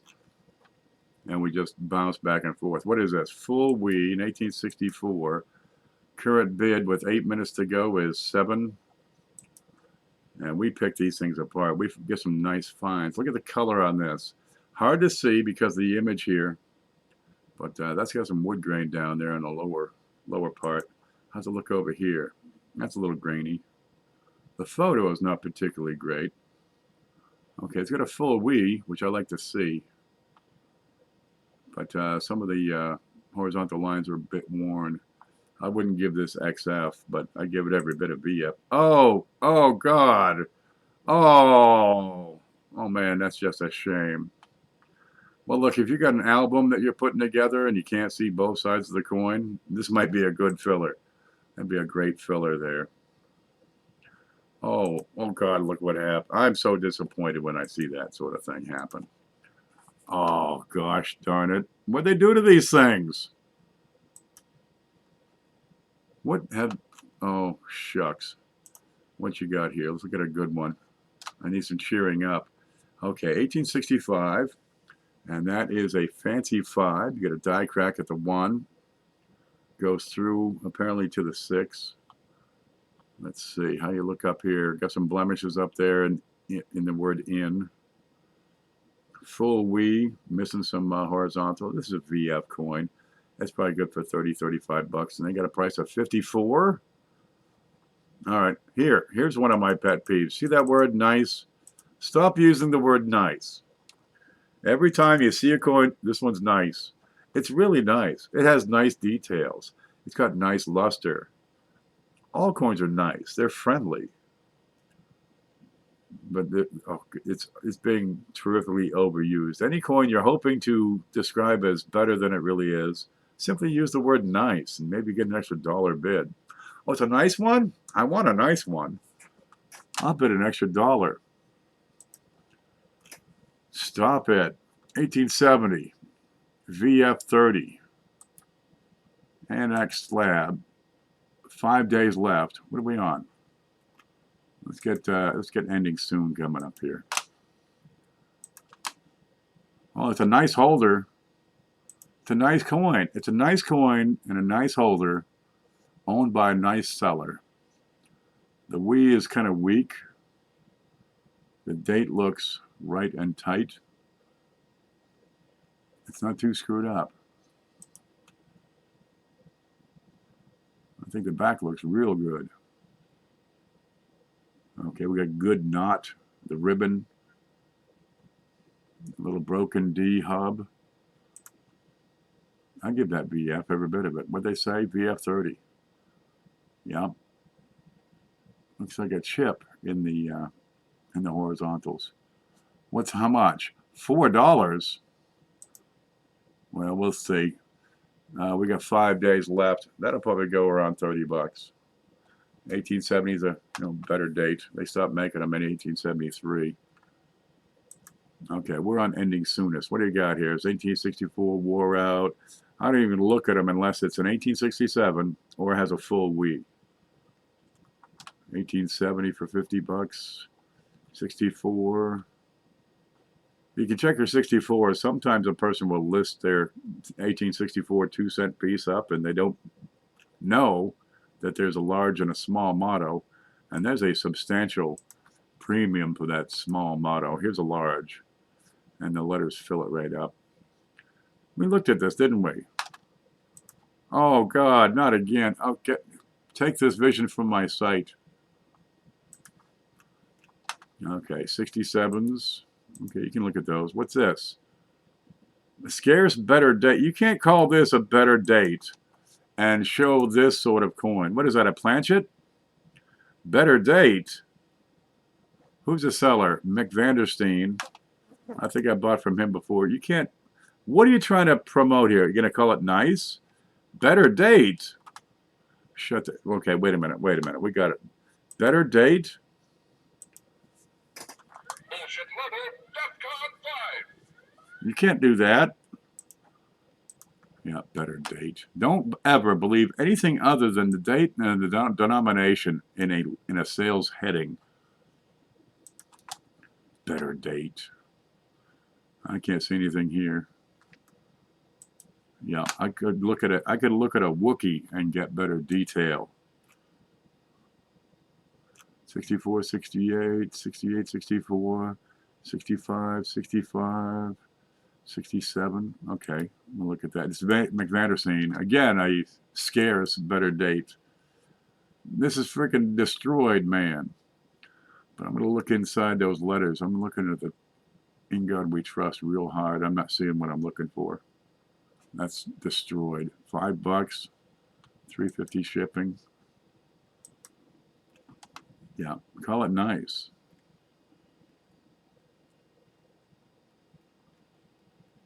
Ooh. Ooh. You know, these are French bronze.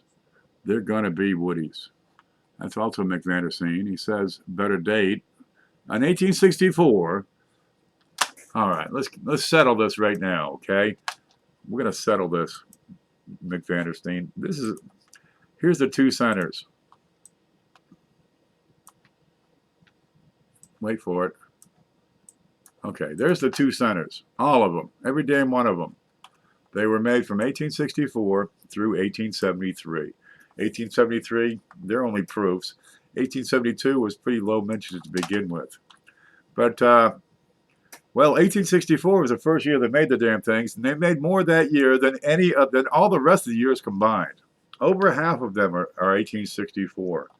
Okay, you get a large and a small motto. Surviving population, figure 20,000 for the large, 10,000 for the small. So if the total surviving population is 60,000, that means half of them are 1864. He's got better date. What the hell makes it better? No, bad. Don't believe anything but the date. Don't believe anything else I'm listing. Okay, then we'd look at it and say, well, you know, you've only got 20,000 surviving specimens. That's pretty damn good anyway.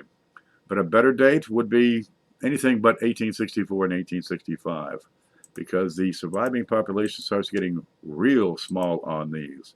Honestly, anything with a round number, like 6, 8, 9, those have terrifically low surviving numbers. 2, there you go. But 66 onward, snatch them up if they're for cheap. These should be going for darn cheap. Who's here? Cindy's here. Okay, let's get back into it. 1864, better date. That's a better looking planchet. That's a Woody. It is worn out. Yeah, and fairly unevenly. We're starting to lose some rim on the right side. Let's look at the back. Okay, this looks like it's been... I don't like the color on this, but the rim is sound. We got some definite wood grain on there. $6.99, 58 minutes left.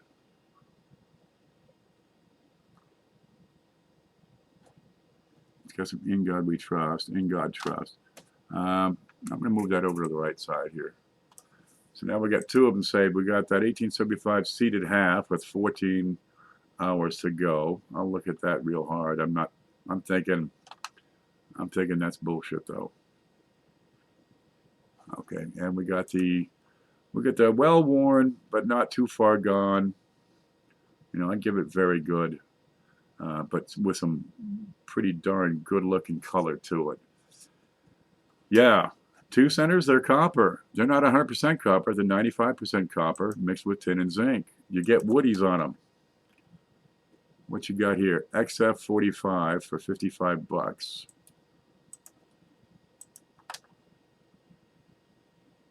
And why can't you take a straight on photo? Really? Oh, because it's in plastic.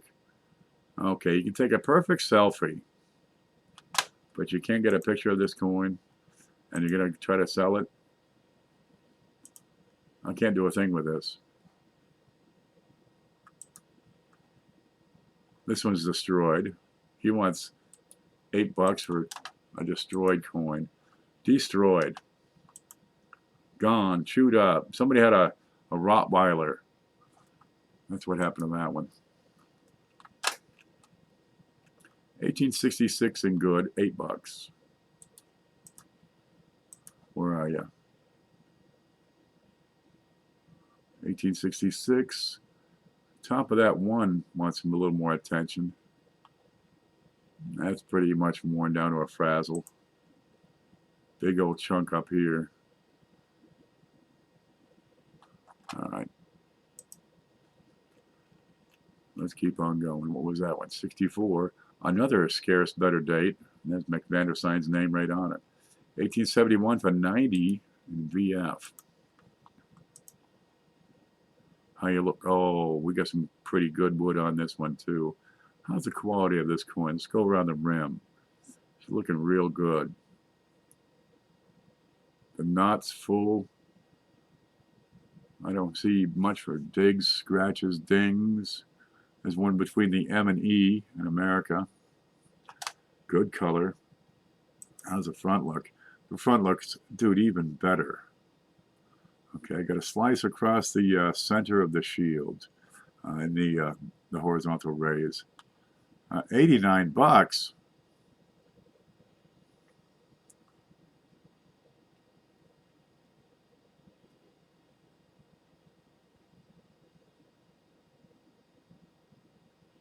That's some real. I've had some nice woodies. Usually Jeff Schumar picks them up when I got them. He's got my nice woodies. Okay, I can't go above XF on this. And XF for an 1871 is probably about 70 bucks. Let's pull this up. Okay, Numis. Let's see, 2 cents. Hello. I click it, but nothing happens. Why does it taunt me so? 1871, and that's going to be brown. XF, what are we looking at here? XF says 150, VF says 86. That's not it. He wants 89. Okay, and that wood grain kind of adds some delightful eye appeal. So he's got a VF price. I want to look and decide, can I get more than 89 for it? Okay, let's see.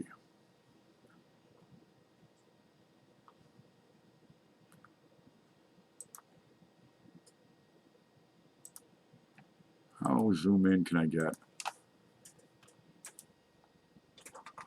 Ooh, we can get a little better. Okay, let's look at it.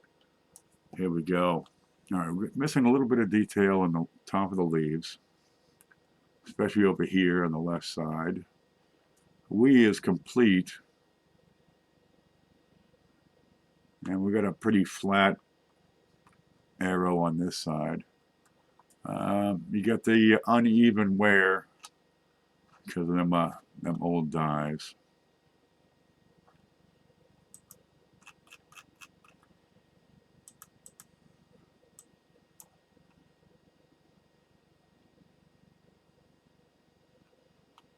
That date looks right on.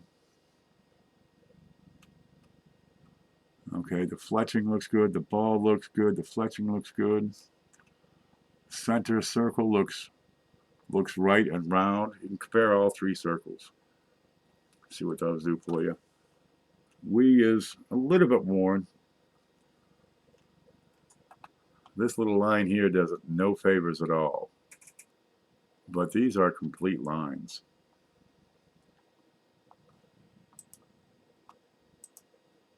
Where's the other side? Let's really pick this apart. All right, let's see. These look good. Good color. It's been circulated, but not too heavily. Knot is looking real good. I see no extra doubling on the stems.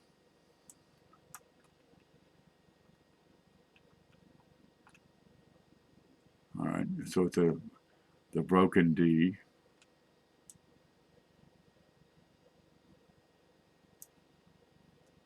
We got, looks like some evidence of long acre doubling here and there.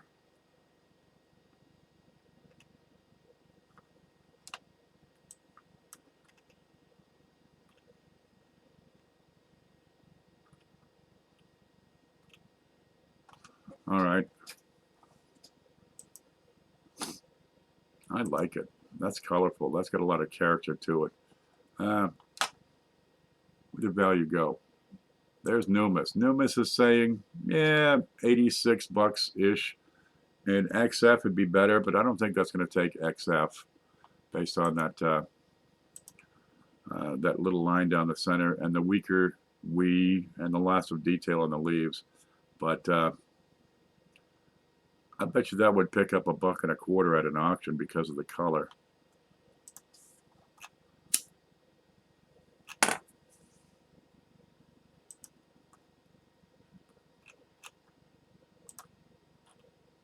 Yeah, I bet you that would go. Where is it here? Where is it? Buy it now.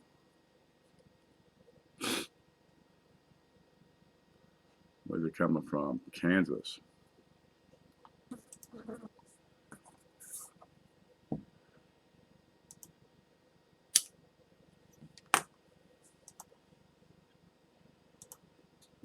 Now, nobody's scribbling in their notes. Ken bought a 2-center.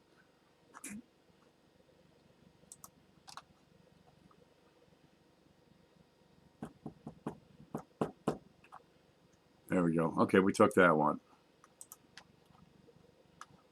I keep saying it. These coins of character, they draw attention. People say, "Ooh, look at that!" But here we got all the detail. The big thing is the "we."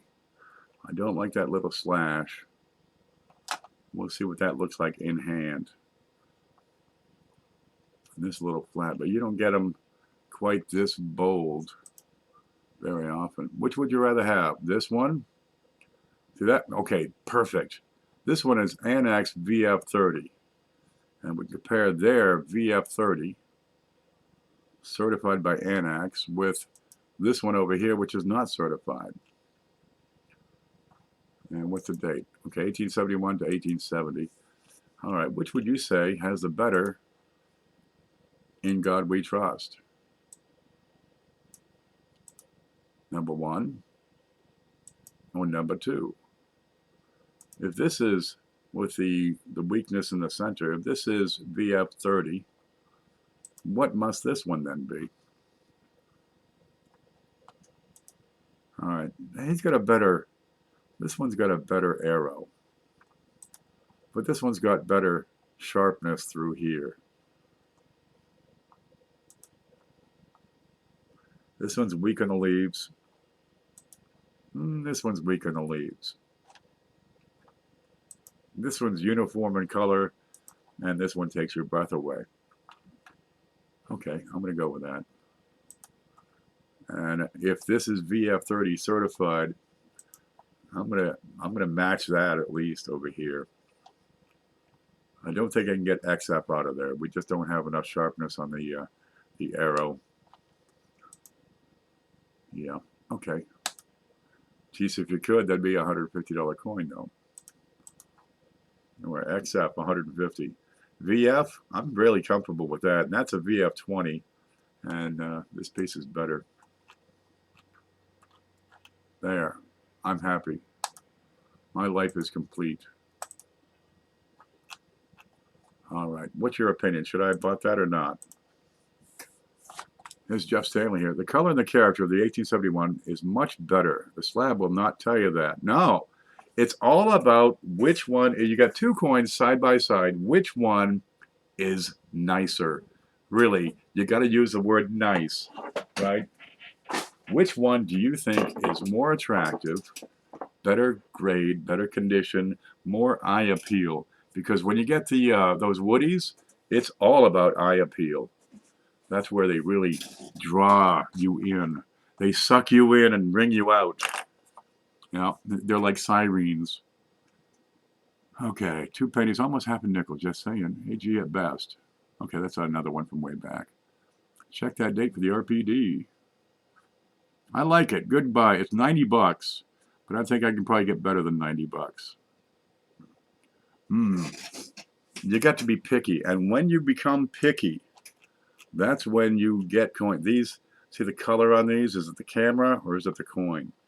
When you get picky, that's when you start getting a really serious collection. It starts getting wonderful. It's delicious. And those coins of character that I'm always talking about, populate your collection with those. What you got here? In 1868, he wants 80 bucks. There is no we. None. I'm afraid this doesn't have what it takes. Get picky. 64, 2 cent. Large motto, repunch date. Let's look at it. I like 2s. I like these 2 centers. Okay, what you got for repunch date? There, that's what you got. All right, where's the book? Where is the book? Probably in this stack. Yep, 1864. 1864. We got it.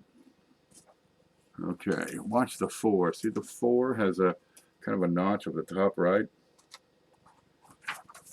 Kind of like this one. Okay, those are you with the Flynn's book. What would you say to repunch date number 8? Nope. 7.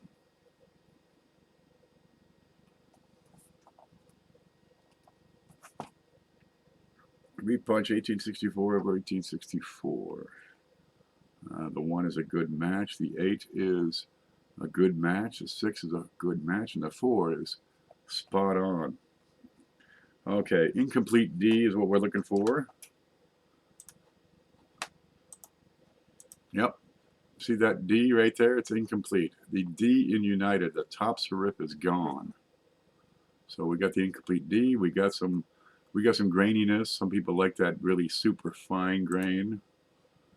Where's the front? Looks kind of grainy on this side too. We got a wee. That bit of green there isn't doing it any favors. Boy, that's a sharp shield though.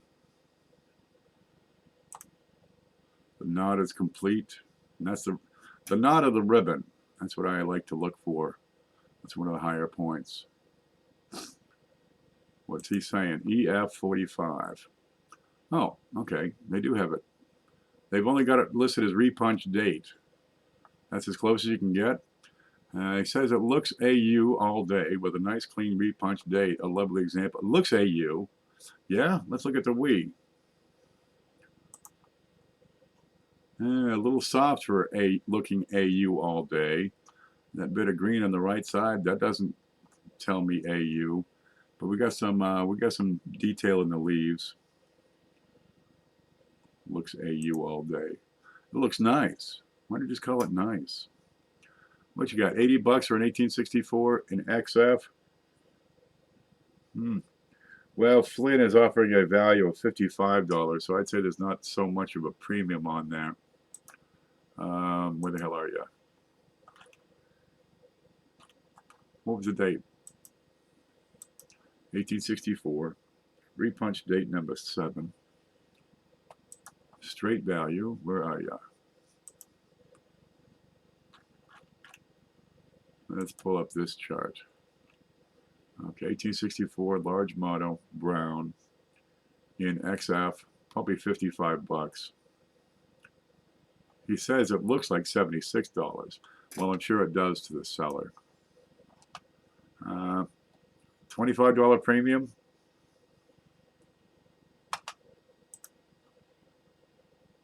I can't do anything with that. While it's probably a fair price to a collector, I'm not able to get that and flip it. And I don't think I can make a $5 bill on that. And for 80 bucks, I'd want to make, more like 20. Okay. It's got some good, but I think that bit of corrosion doesn't help it any. And I think the price is a little over on that. Check that date for the RPD. Okay, that was the last one. Blue says that was a good buy. Every now and then I do something right. It's got some fine wood grading. And Jeff Stanley says RPD 7. That's what I came up with. That's a good match. The 4 is a giveaway for the RPD 7.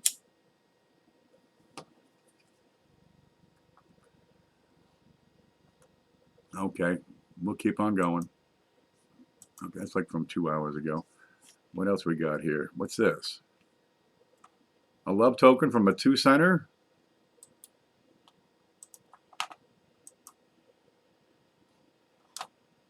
What have they done to it? Oh, this guy had a lot of time in his hands. Yeah. Back in the day, what's this across the, that's a name. Anna Kerflunk. Kermilly. Anna McMillan. Anna, I can't read that. It's a 2-center.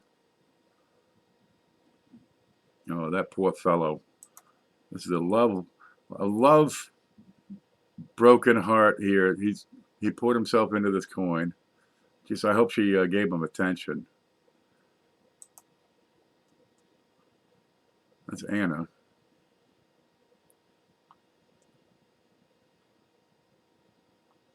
I can't read that.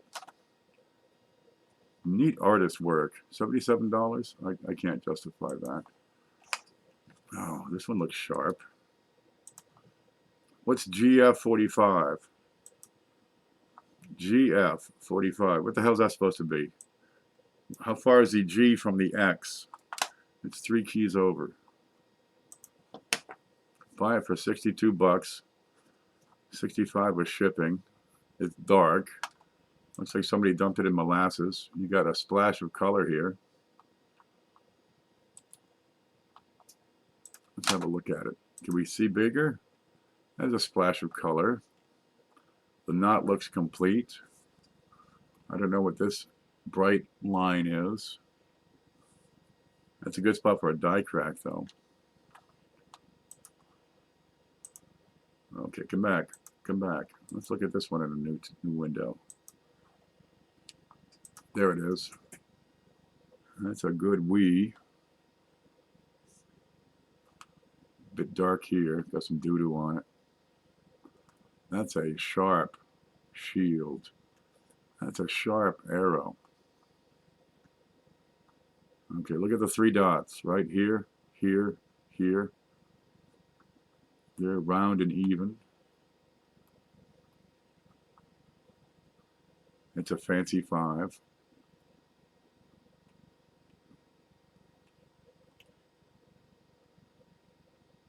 That's probably good for 60 bucks.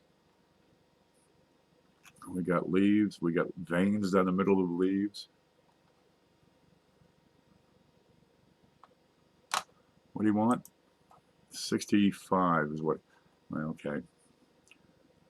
You wouldn't lose much on that, but you'd be hard pressed to make anything on that. Here's a beater. How do we have these ordered? This is in order of ending soonest. These are coming up in an hour. And what do we got? All listings? All right. I can't see the we. Put the coin across the room and take a picture of it.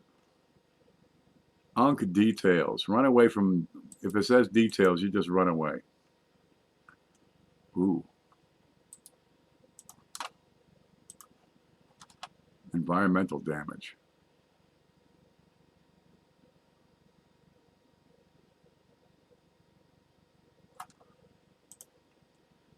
There it is.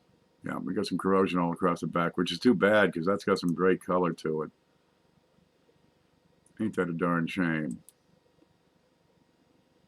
Oh, let's click on this. There we go. Uncirculated details. How do you get that thing to go down? This has to go down. There. Then I can open it. Yeah, you got some wonderful color here. But we got corrosion all around the back.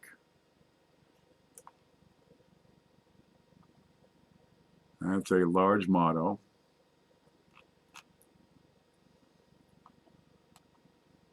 They look straight up.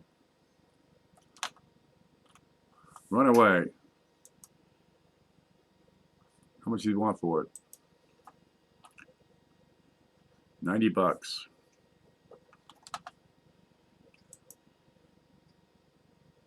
I don't think you're going to get it back.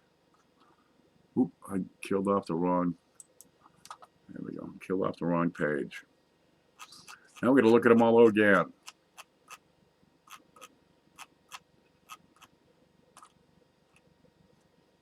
$68 over $68. VF30, FS303.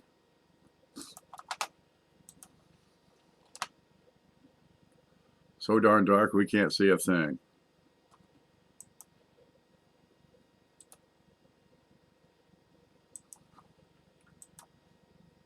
Okay, no we. So this is low-end VF at best. Looks like the 8 has some doubling and maybe the 6 and probably to the right. Pretty decent shape.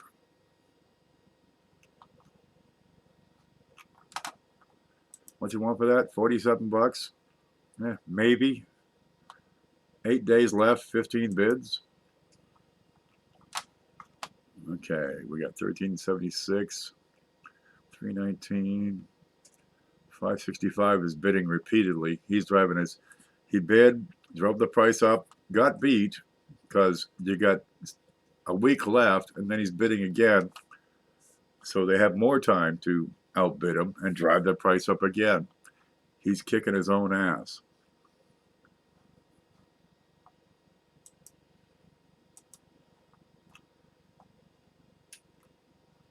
$18.70 and fine for 30 bucks. Oh, for $3. 4 days left. Well, the shot is decent. I would like to take photos as good as this. There you go, 1870 with some doo-doo. Lots of doo-doo on there.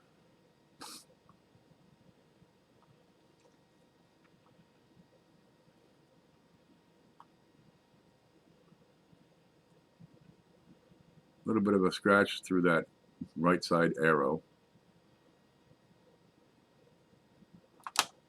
What's this one? Man, we got a splash of color here. Where'd you go? We got a splash of color on the right.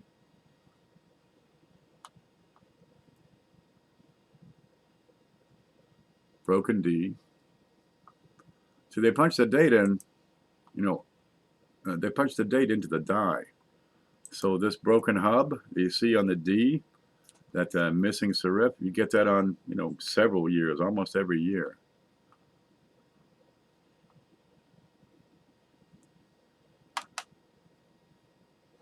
Well, it's not screwed up. It's got some splash of color. There's a little bit of doo-doo on there, which ain't killing it. Right now, the bid is $3. Are you going to bid $4 when there are 4 days left to go? That's the kind of thing you put that in your watch list and get back to it if you're not napping. Let's slide that over here to the right. What was over here? We got that other one. 33 minutes. Somebody remind me. That'll be 10 bucks. All right, they're still going. Oh, oh, oh, oh. I'm going to need a few minutes here. Let's look at this. Would you just look at it? Let's take that to full size. Oh, man. See the veins I'm talking about here on those leaves? What you got here? I got 1865, plain 5. Date looks pretty right. I might want to look at that 6 somewhere because that looks like there's something going on in there. We got a lot right with this one. Look at this nice sharp strike, fully raised weed.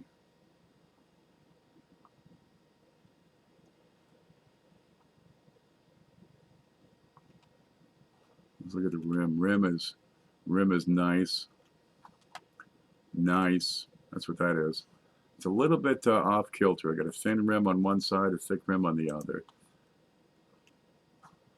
Let's see. Here's that, the right side rim. A little thin, a little bit not off center, misaligned. Oh, oh, oh. 65 red brown. Let's look at the other side. Oh, how much? And give it to me. We have a die crack over here on the right side. Start to the rim. There we go. Blow that up. Where'd you go? Come back. Okay, we got a die crack starts to the rim. We got another that extends towards the stem here. Goes through a couple of letters. Does not return to the rim. There's another one. If that connects, you might have a pre-cud. Broken D hub. Oh, that's exquisite. That's what a 2-center should look like. Isn't that pretty? Red brown. Coastcoin.com. Here's a phone number.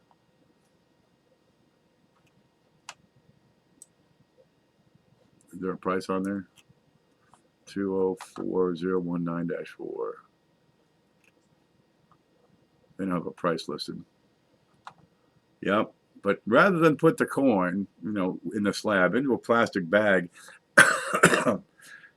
and put the sticker on the plastic bag, you got to stick it on the slab. Meanwhile, you get the buyer who doesn't want somebody's sticker on their goddamn slab. All right. I'll call them up, 800-638-8869, and explain it to them. Hey, man, smarten up. What's the price on that one? $1,254. Is that a fair price for an 1865 MS66 RB? All right, let's look what the new miss says. 1865 red brown in 66. Okay, I lost it. 65 red brown. Come on. 65. Now stop. It's got to load and it keeps shifting it down as it adds the advertising. 1865 red brown MS66. Numa says 1370 is about right. And that price is holding steady. Higher grades are up a few percent. Lesser grades are a little bit down a few percent. And everything else is kind of holding its value. All right, so you're saying 1370. He says 1254. So what do you got? 1254 over 1370. Yeah, okay, it's within 91%. That's kind of the range. He's not asking too much, but he's not offering a great bargain. Free shipping. Handy. And that's NGC. Let's look at NGC.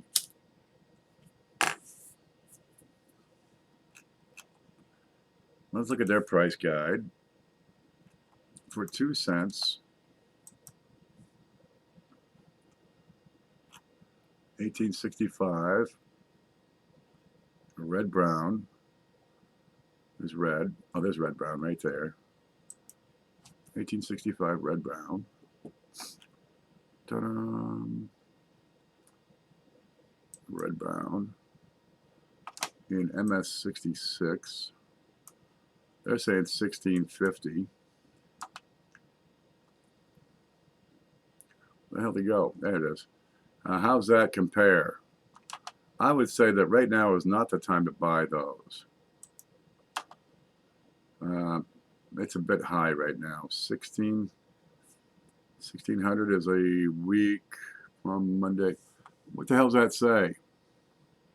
It's a week ago they gave it a value of 1650, and that's down heavily.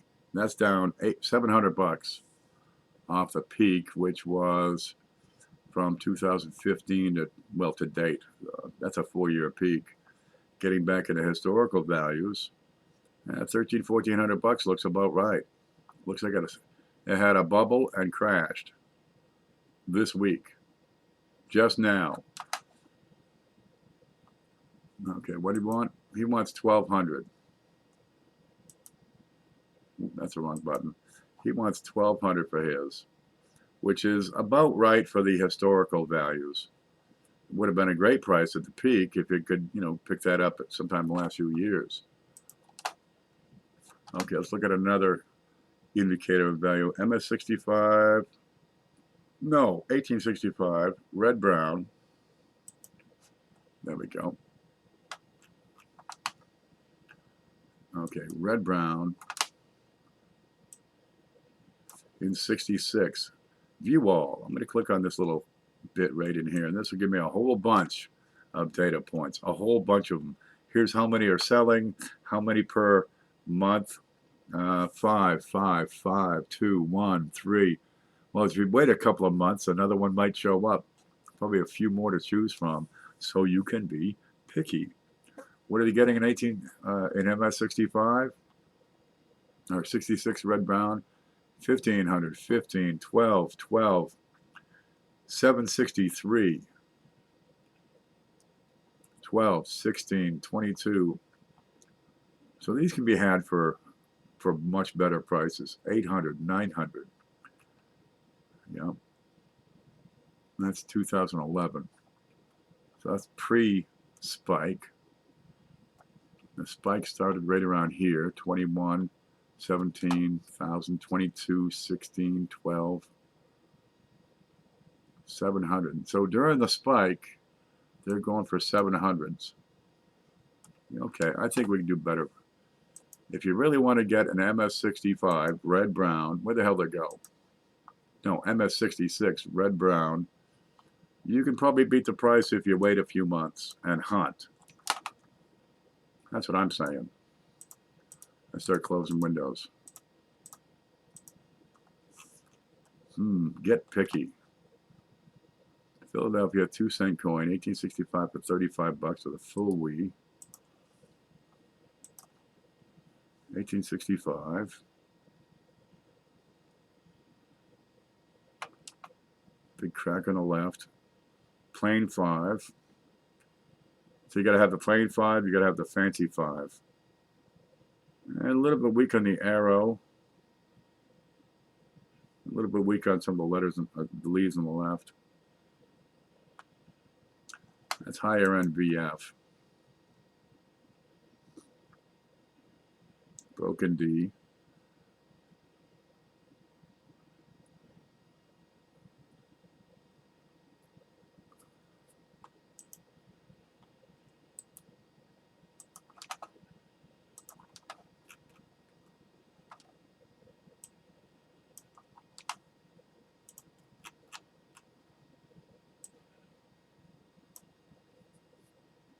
With a fantastic clash. That's the shield. So we're going to look at the shield on the other side and look for the clash between the 2 and the N. That's a clash. But this also gets my attention. That's a vertical. That's more clash. Oh, that's a strong one. Where'd the front go? I want to see clash marks in here.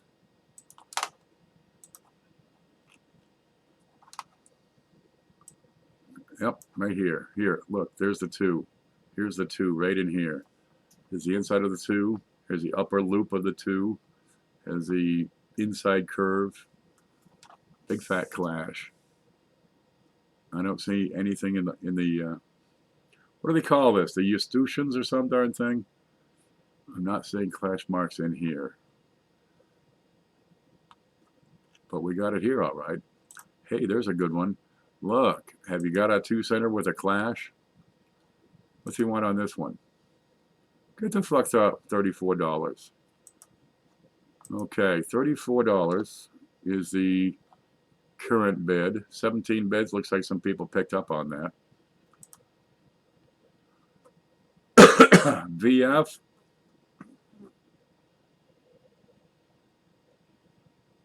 It's a higher end on the VF for an 1865. Where'd you go? Let's pull up this. Numbers.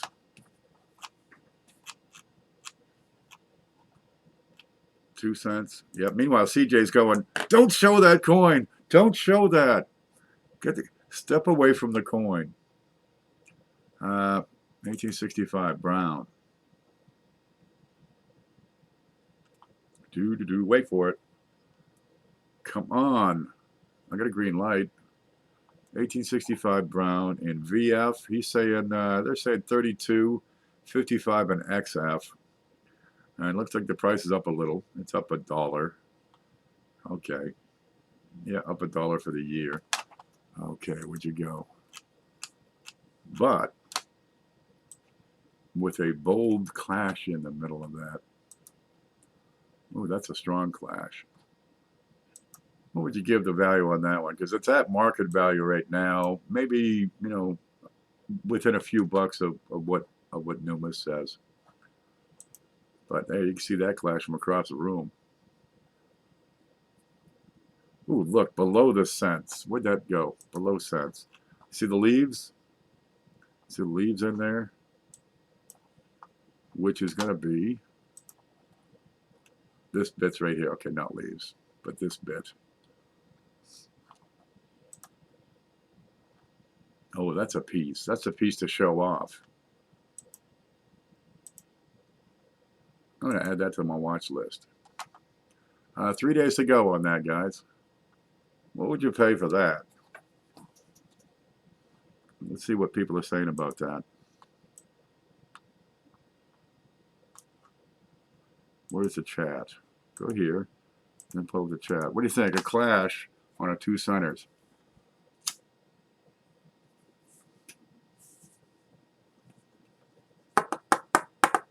New P crap. Got like 22 in PP. I'd be all over that. Yeah.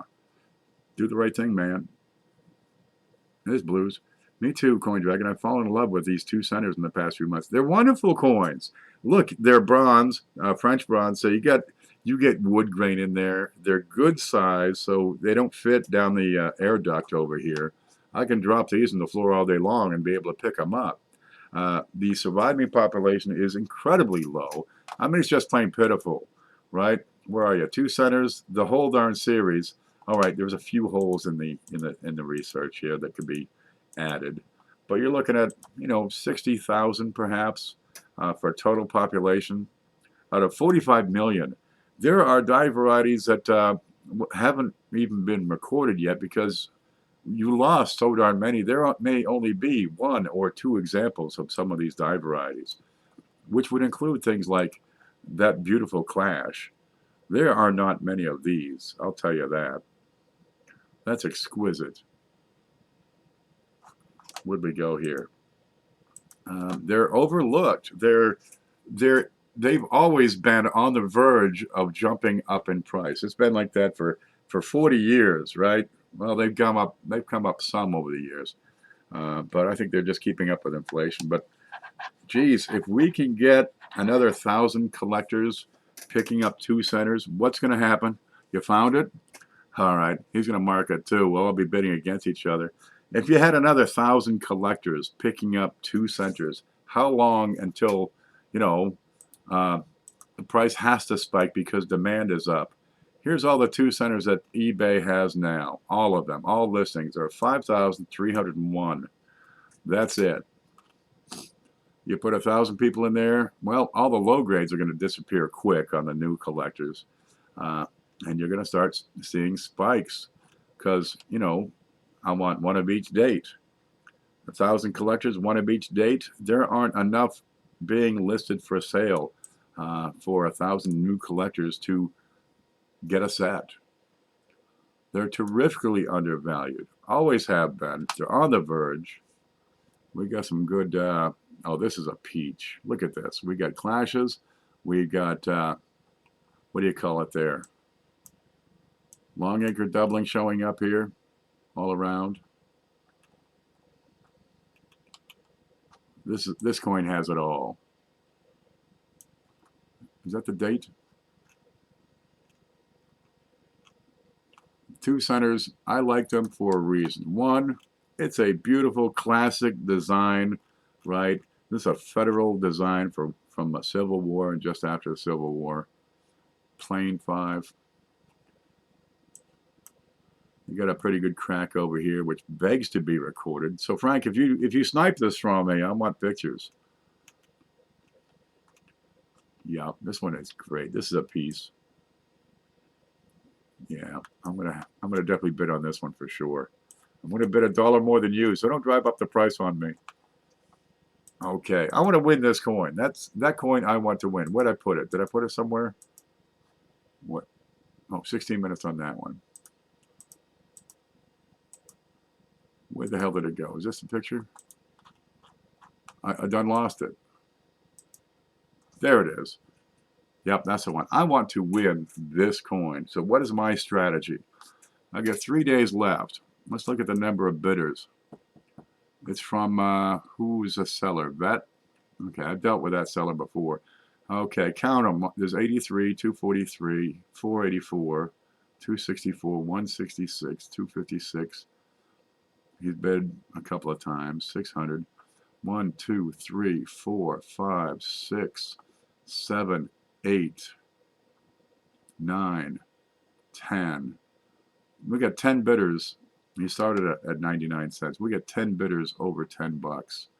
This coin will go up. If I want to win this coin, bidding right now is not the answer. right? Where the hell did it go? Here it is. Because it would give these other 10 bidders from Vet 1986. He's in Nebraska, I think. It would give these other 10 bidders the opportunity to outbid me. Okay, now with 10 more bidders, I guarantee it's not going to go for no $35. This will probably go in the $50 range.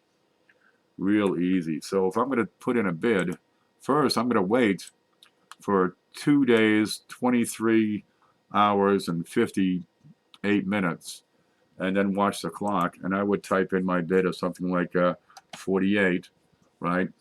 Would it go to $50? I bet you it would. 50, and somebody might bid a little higher. 50, 50, that would be my bid. And I would place that bid moments before that timer ran out. Right? These little bits at the side is important. Those last 2 digits, they're important when you want to snipe. Because what if another guy bid $51? Well, what if he went over and went 51.50? I won because of these 2 digits, and sometimes I won because of the 1 digit. That one's worthy. Have we added to the watch list? Add it to your watch list. There. Now I found out, so the rest of you don't bid. That's mine. I get dibs. You back off. Let's close those down. Ooh, what you got here? Here's 9 of them for $34. 9 of them. Okay, we're looking at them. Ain't one of them worth a damn. Ruined, ruined, ruined, ruined, ruined, ruined. Let's look at that real hard. What do you see here that catches your eye? There we go. Look at the big fat date on this one, 1864. Compare that to the tight little date on this frigged up example. That could well be just smashed. It could be something special. But looking at the rest of the coin, 1864, 65, 65, 65. Compare your mottos. Make sure those are right and tight. 64, 64, 65 with some good wood. That's got a lot of color to it. There's a 65. There's a plain. There's a fancy. There's a plain. There's a plain. That might be a fancy. That's a plain.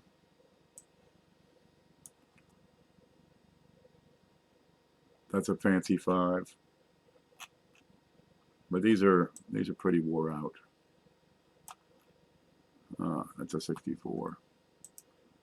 Where are you? That's got some decent detail, but it's just got crud all over it. Close-ups of them. Well, there's a bunch of them. Maybe that's what you're looking for. $34 for 9. What's that work out to a piece? $4 or $5 a piece. 6 times 9, 5, 44. $4 a piece. Well, that's not too bad. At that price, they're affordable. I can put those in the big show at that price. Somebody buy that and send it to the big show. Here's your backs. I think that top one is bent. There we go. There's some entry-level, affordable 2-centers. Can you get $5 a piece? Probably. But some of these, I'd just be ashamed to sell those. Let's keep on going. An 1871 and fine for $8. Where'd the population go over here, right? 1871. 3,000 surviving specimens. 3,000. That's it. What you got here? I got pretty decent detail. A lot of it's still showing up. Lines are good down the center. No wee. My leaves are mostly distinct. I can make out the fletching in the arrows. Okay, we got almost 2 complete sides on the knot. The broken D-hub.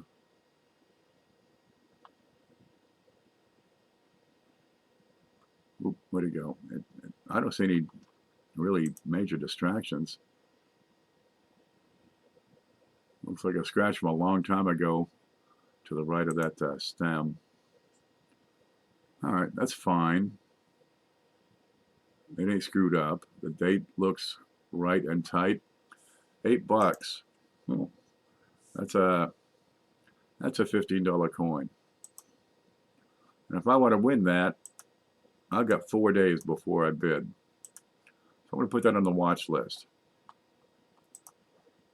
Okay, 2 cent 1864, funny color. First coin within God we trust. $11. What you got? We got some we got this awful color. Date is right and tight. Dots are round. Large motto.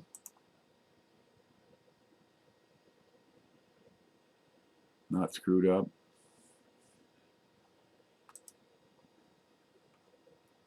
Yeah, there's better. Let's keep on going. 2 center. You can pick these all day long. There are 2 centers to be snatched up. Okay, 1871, another one is fine. Is that another one? I swear I just looked at that. Okay, I see. Something changed in the page. There's 2 of them, 1866 and 67 for $8 bid.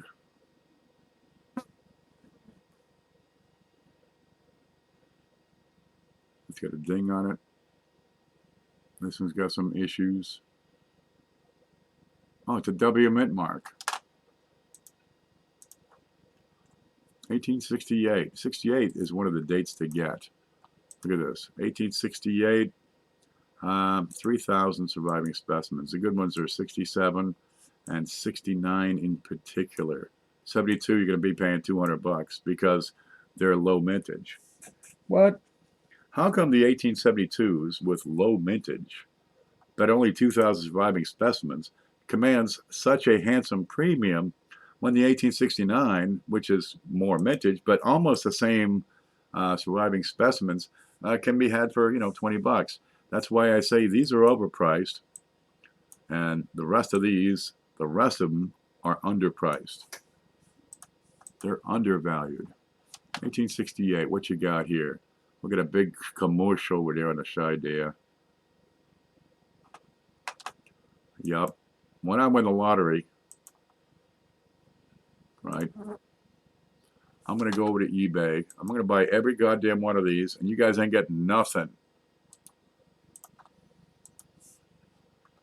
What you got here? Funny finish. What do you got on that finish? Some kind of syrupy sauce, 1865 with the fancy 5. See the little hook on that 5? I don't know if you can see that little hook on the 5. I can't see the little hook on the 5.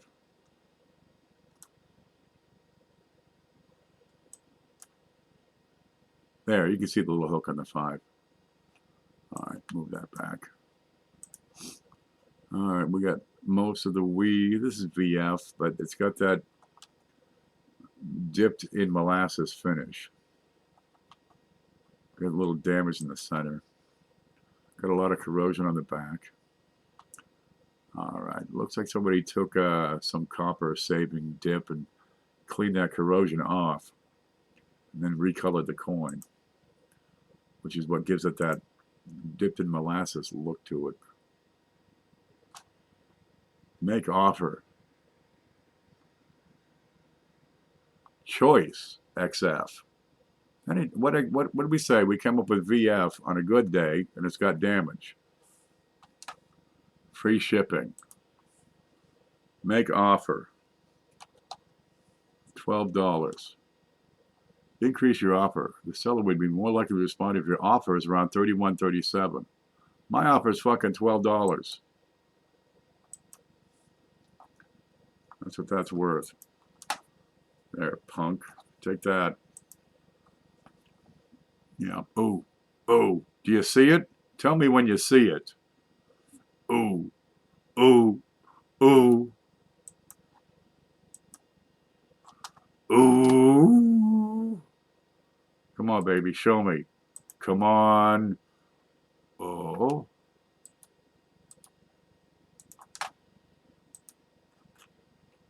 Okay. A little too much zoom on this.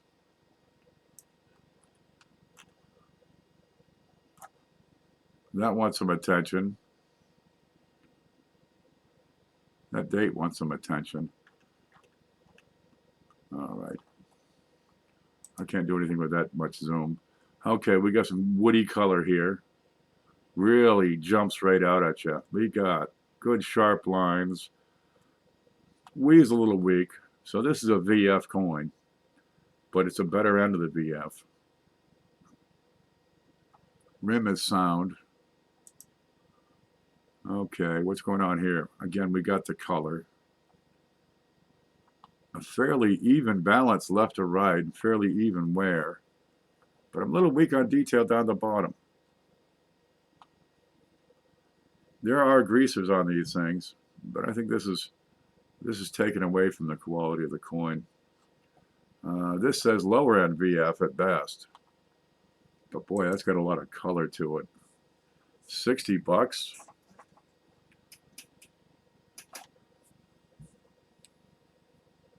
I think you're a little heavy on that.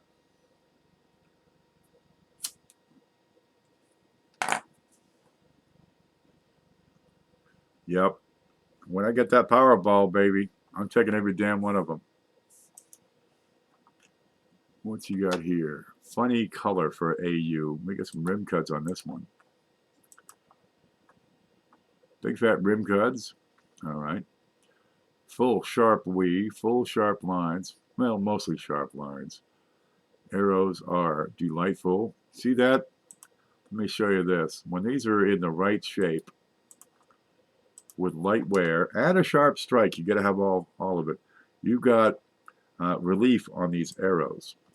See that? I've got a flat top and sloped edges. I've got these, what do you call them, meniscuses? Meniscuses? Menisci. I've got a change in the angle on those arrows on good sharp strikes in high grades.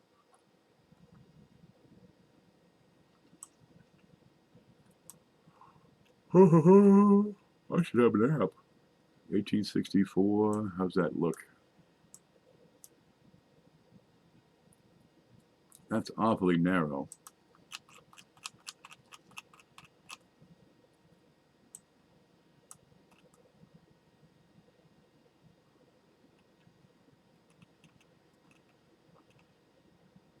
Any clashing?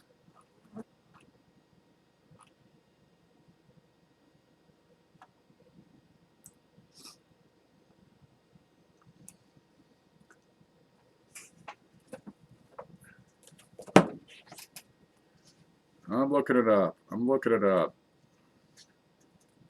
1864 double die obverse.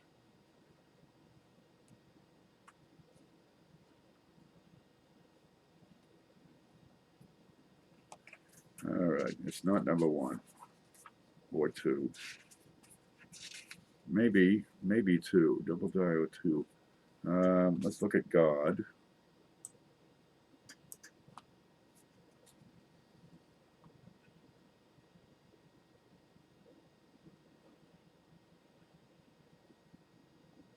Okay, class 4 offset hub doubling. Doubling can be seen on the left side of God, and the right arrow tip.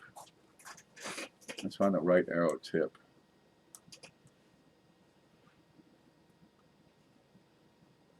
Because I have no image to compare with. Doubling can be seen in other places, but not as clear. Right arrow tip. I'm not seeing it there. Outburst, die crack from the room with the right base of the 4. So we're looking for markers here. This might be earlier if this extends, but I don't have I don't have a shot of die markers here. Small die crack from the ball to the top of the 1. There's the ball. There's the top of the 1. Okay, nothing there. Okay, small die crack from the left arrow tip through in. There's a left arrow tip. There's in. What's this? I don't see anything going through it. Small die crack to the bottom of God. No mention. Die crack from the rim through the top of the final T of trust.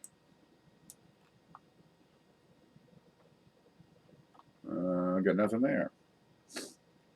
Okay, reverse. We have a complete D.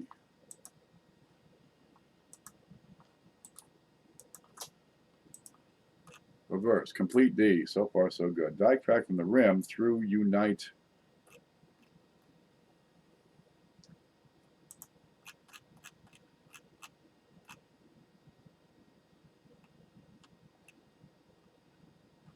That looks like MD on this one. Don't see that one. Die crack from the D of united to the rim. Die crack through the state.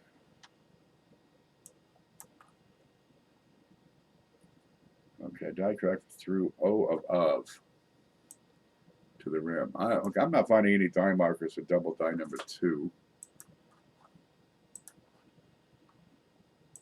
All right, but I've got these separation lines, which sure are indicative. Let's keep on going. Number 3 is a no. What's this one? IN. I'm with them at 4. Let's get the date. Nope. Puny little date.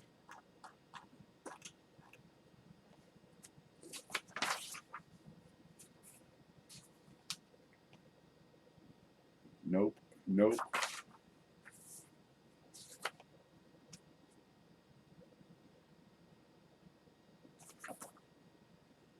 Nope. Okay, I'm not finding any matches in Flynn for this this bit of doubling. Okay, is it Longacre doubling? It's not. This is not consistent with Longacre. Is it MD?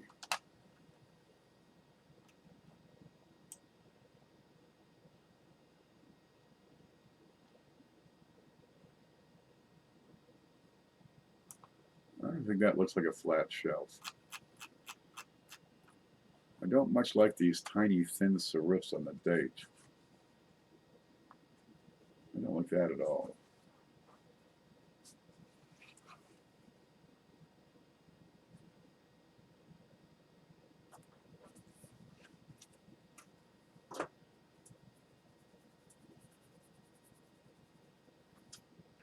Double die number 2. I've got the thin numbers. Here, let me show you what I'm looking at. Let's see, here's home. There we go. I've got play in the book. I'm looking at this over here, double die number 2. Okay, where the only bit I've got to work with is in God, and the doubling is on the left side. It's in the right spot. Okay, I've got the fine serifs on the date, on the 1, top and bottom, and on the 4. Okay, that's a good match, but I have none of these markers. None of them. I just went through it. So is this an earlier state, earlier die stage is what I'm wondering. Because, well, much of the rest of it lines up real nice, especially over here on In God. Which would say that it's listed as double die number 2 by Flynn. Huh. That would want to be looked at in hand. Okay, let's go back and look at it some more. Screen. There you go. But I can't, it's got no die cracks on there, but I got this bit over here and over there. And it looks like it on the D, on the top of the IN. Not on the side, but on the top. But I lost resolution here. Okay, how much? $59. He says AU. Is it? Geez, that arrow's sharp.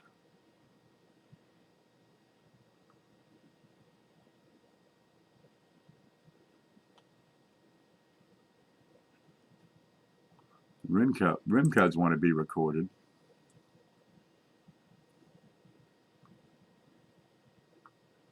Got a couple scratches on cents, above cents.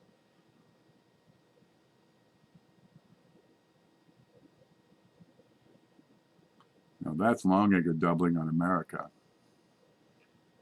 And on the N in cents.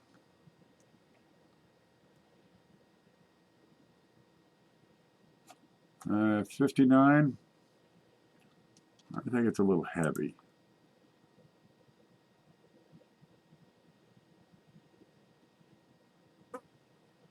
It's kind of grimy.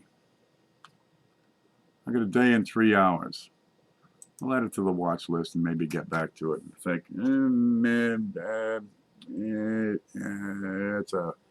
that's a fence. That's sitting on the fence, that one.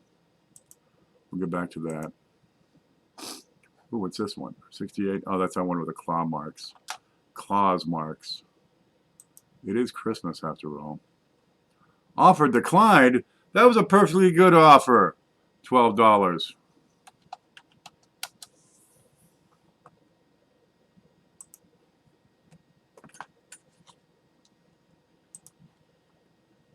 I got nothing better to do.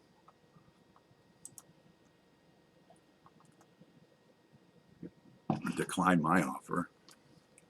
All right. What I lost? Where the hell was we? Here's this. Here's that. Where's the 2 centers? I done deleted the. Oh shit!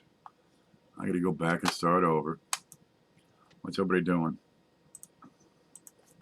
Okay, let's find out where we are. Hidden high low. The 4 is doubled on that MD. It's always good to be a complete D.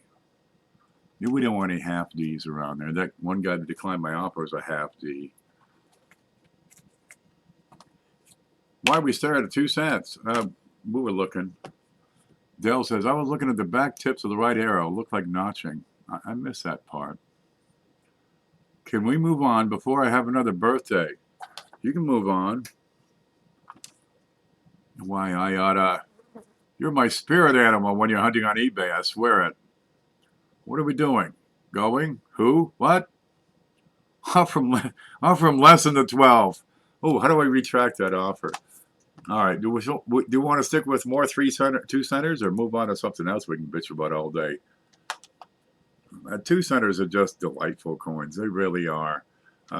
When they're in decent shape, I mean, they don't have to be freaking, MS 68 or nothing. Just when they're in decent shape, higher grade, XF and better, they're a delight. They got all the detail. You've got this wonderful shield with all the frills, right? All the buzzers and whistles. You got the laurel leaves, the wreath, arrows, ribbon. It's a complete design. I think it's better. I think it's a better design than the shield nickel. The back is a little light. Offer declined again. You don't know what the hell you got, Coin Man 2000. Yeah, I'm right. You're wrong. That's all there is to it. Kill this. How do I get back? There. There. We'll just skip him. He doesn't know who he's dealing with. We'll get the whole internet looking. All right, let's look. Oh, if you're looking at 2s, another good spot to look is USA Coin Book, because they got all kinds of them. You can look at them fast. If you're looking for Woody 2 cents, you can just scroll and see every listing they got. Ooh, look at that. Nice piece of chocolate. What's this one? Fine for $80. Any wood? Any wood? What's that one? 1865, 2 cent, XF, $30. There's some crap in here. 1870. No, that one's rotted. Is that a nickel? No, it's just rotted. Here's a 64, large motto, $20, looking real good. But I'll just scroll just looking for wood. Wood is good. Can we see any? not sure what that is. Can we see the screen, by the way? I didn't even look. All right, we can see enough of it. It'll work. Okay, keep on going. What's that? What's that up there? Ding.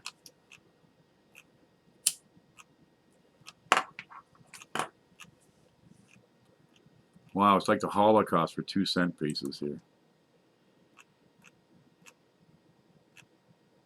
It's an 1868, 1256 best offer. 1871, very good 2-cent. At least they did say very nice 2-center. Some of these look pretty decent. 1868, 1869. Ain't nothing wrong with an 1869 at a fair price. What you got here? 1870. Got some candy on it. In God Trust. Okay. And we got this horror story back here. That's too bad. Bye-bye. The hell. Whatever camera this is, throw it out the door. Just, what the hell? What you got here? 1864 large motto.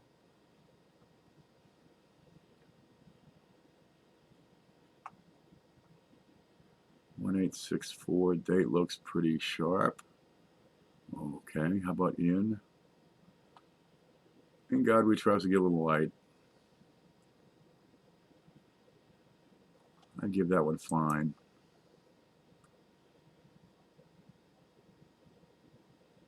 Little greaser on the T.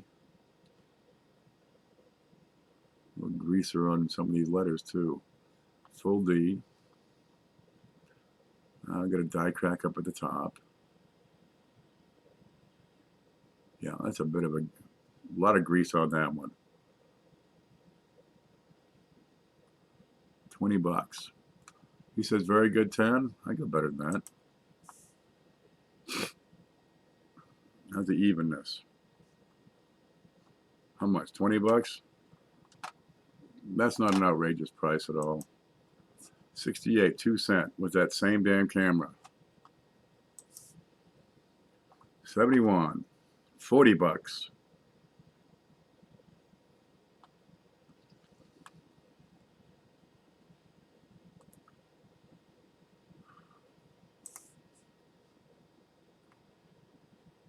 Broken D.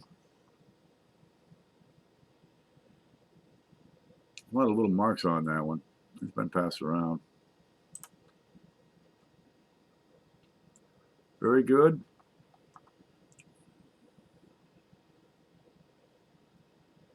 I'd suggest that one's probably a little conservatively graded.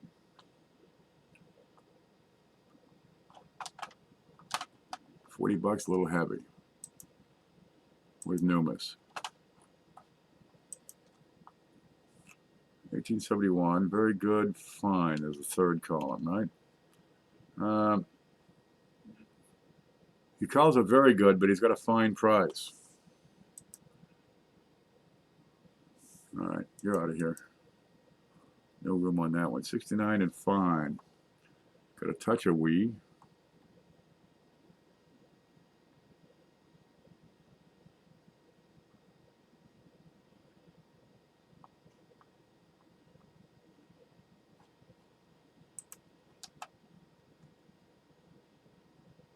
Big fat break down bottom.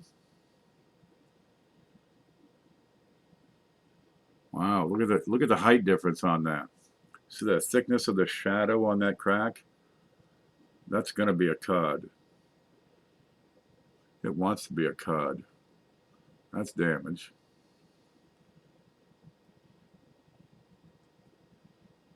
Broken D.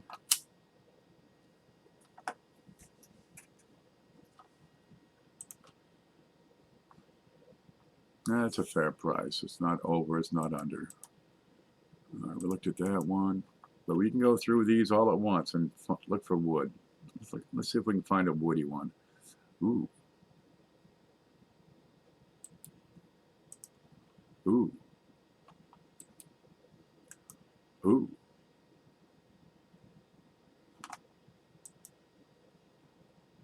Ooh.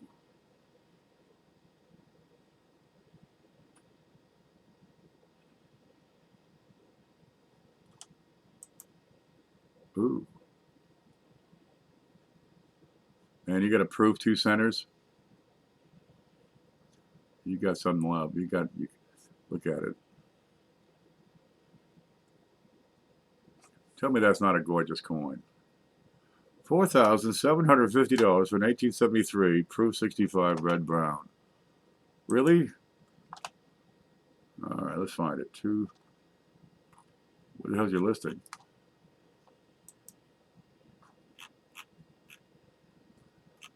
Where'd you go? Proof 2 cents right there. 1873. An open 3 or a closed 3? Okay, here, watch this, right? You got to look at the 3. And that looks to be a closed 3. But if you go to USA Coin, give me a window. You go to USA Coin Book, you're going to get a lot of quick information. 2 cents. Click. There you go. There's 2 cents. And there's open 3 and closed 3. So you can take a look. Here's closed. See how nice and tight that is? Right? Tight. It's closed. Whereas far more open on the open 3. Let's see if we can see that. There it is. Open, close. If you drive in, it's open. If you got to get out and walk, then it's closed. And this one is closed. There it is. Okay, go back. How much did you want? $4,750. There it is. So we got a closed 3. Red brown, we decided. 65 red brown.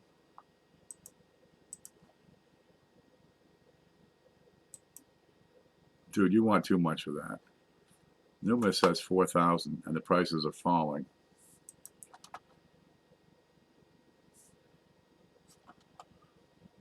But if I had the fucking lottery, I'd be clicking on that right now. Add to cart. You don't get those very often.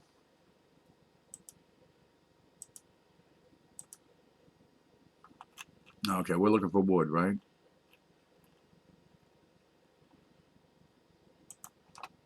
You see them woody 2 cents, you pick them up because they're few and far between. There's a piece of wood on an 1871. I'm not sure what's going on in this one. That one looks like it's just in better shape. And that's all the listings they got here.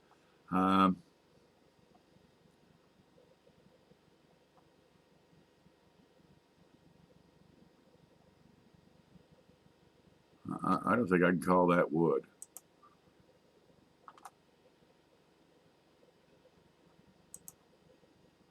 That's a goner. What's this? Is this the best picture you got? Look, if you're trying to sell a coin, really, it's only the photo that you have as your sales representative. And when you take a photo like this, ain't nobody going to buy your shit.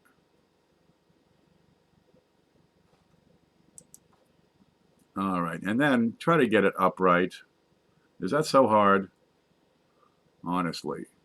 What do you got here? 1864. Those fine serifs. Let's look up in here. Oh, God, yeah. I'm not going to be able to see much. Not enough resolution to support what I want to look at.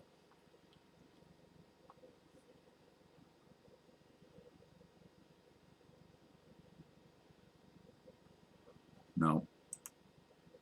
There's another shot of the same damn shit, but it's pretty good shape.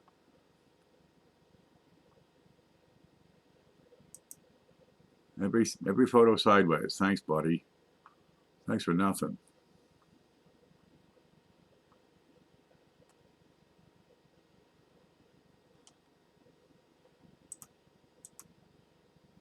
Is there a difference between these two photos?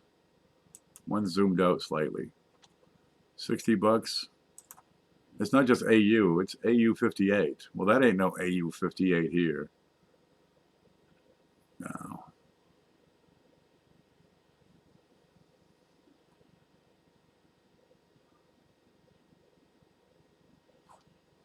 60. That's a little heavy. Not an awful coin, but it's a bit heavy in the price. Appears uncirculated.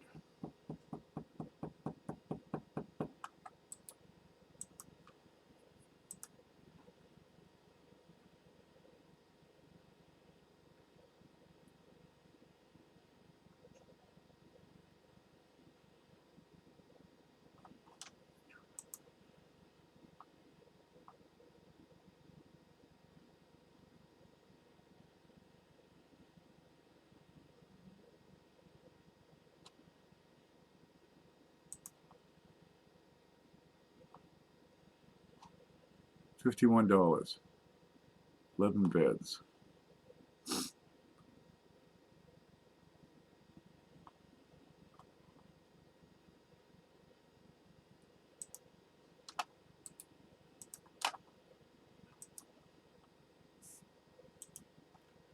What do you think?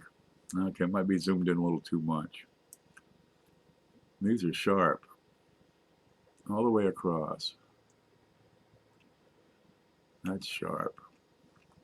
Oh, look at these little knobs. Look at these 3 dots. That's a lot of times where the circulation wire is going to show up. Look at those arrows. Look at different slope here. Look at the tops of these leaves.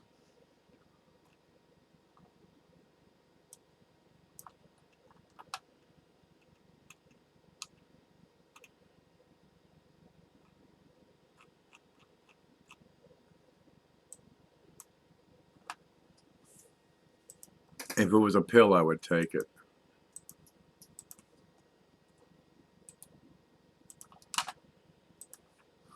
This is a happy pill.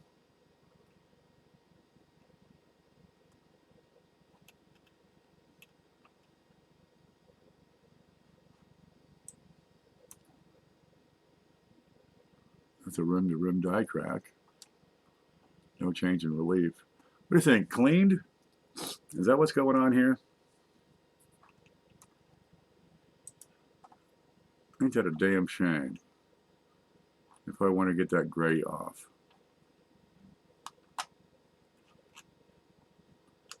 But it's got all the detail.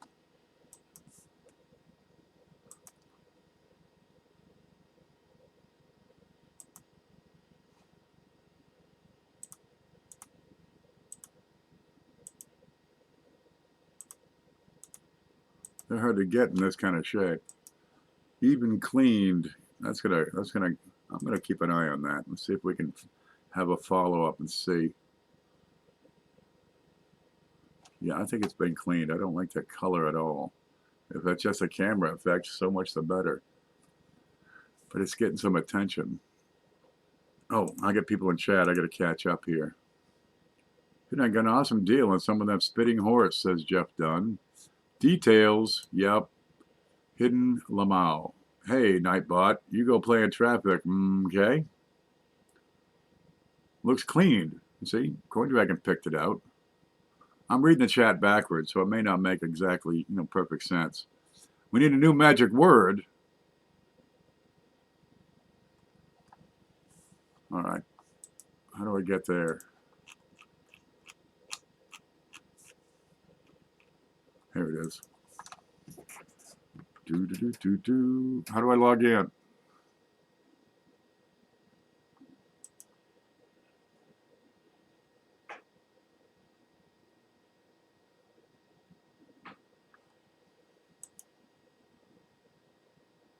Here, you look at that.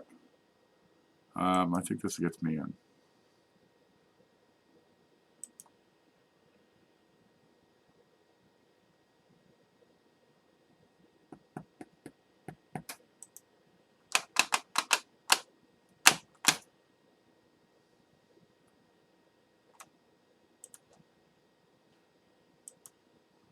No, I can't. I don't know how to. I don't know how to log into the damn thing. To hell with that. Yeah, type in D's nuts. That's all. That's all you got to do. Just type in D's nuts. Okay, let's see. Here's a screen again. Now, that'll go for 75, 80 bucks. Ooh, what's this? Oh, what they got here?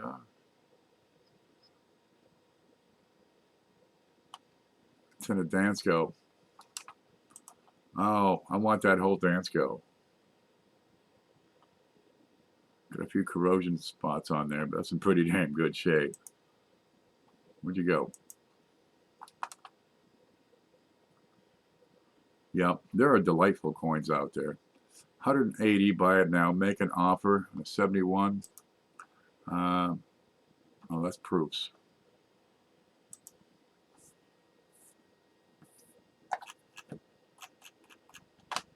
Twos. There you go. 71, an MS6162. Brown. Couple of bucks. Where'd you go? Now let's give it another look.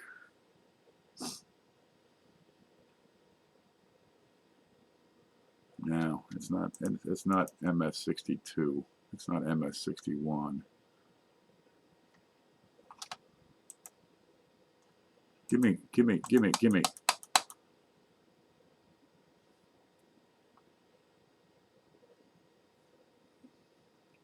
All right, let's put it to AU. Where the hell they go? 71, brown. AU.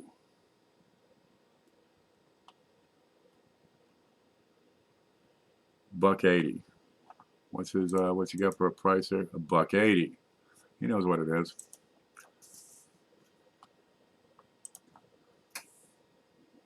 Yeah. He's asking AU price.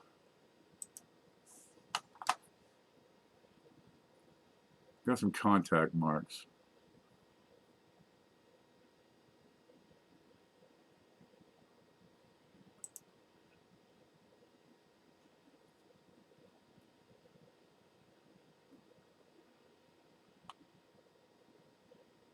Yes or no?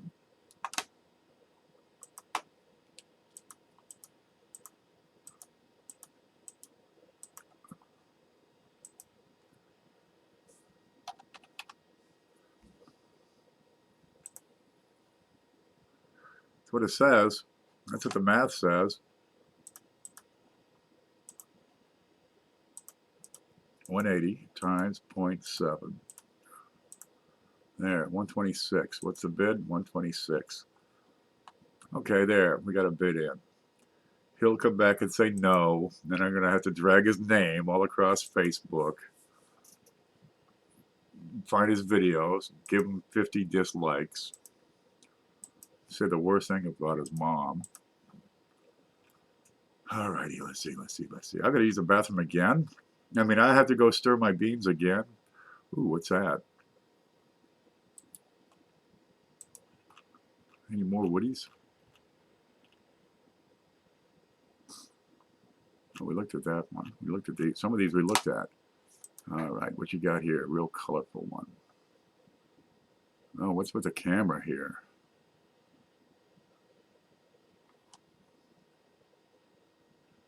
The scratch on the bottom. Pretty darn good shape.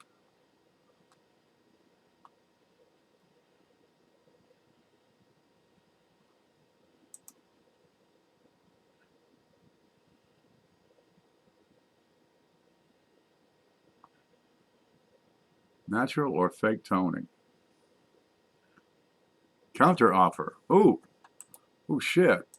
What do we got? He says he'll come down $5. Can I send him a harshly worded letter here?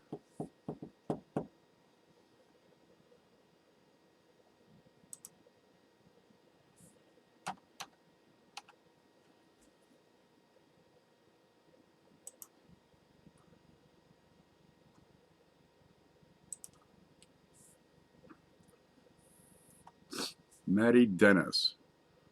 Look, Maddie, if you're watching, I want to take the offer. It's all you're going to get. Oh, what I just bid. I bid 145 on a 180. I'm at 80%.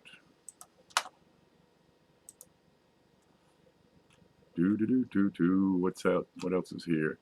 Ooh. Ooh, we haven't looked at these. Is that a freaking proof? Ooh. Ooh, baby. Come to Papa. Oh, gosh. We got some crap on the plastic. Let's see. 1876. Got a couple of contact marks. What's it say? Proof 62.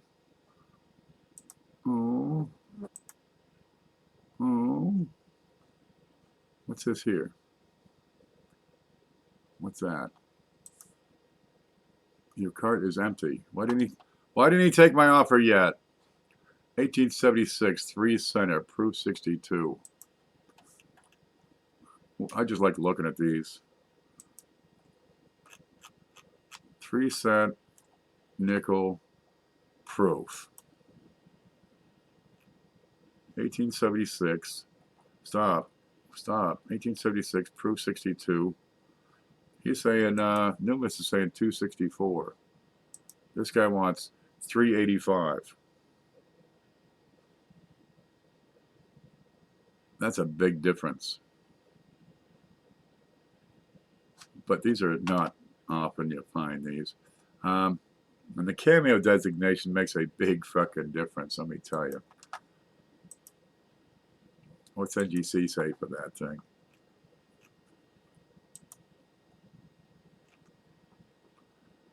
$0.03. 3 cent nickel. Okay, we want proof. 1878.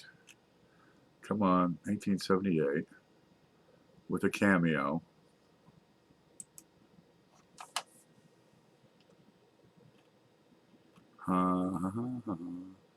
In 62. Oh, well, that's a darn shame. They're saying 750. History shows 630, 700, 500, 600. Let's look at them. Let's see what you got for records here. 1, 4, 5, 6, 7, 8, 9, 10, 11 have been on the market in the past year.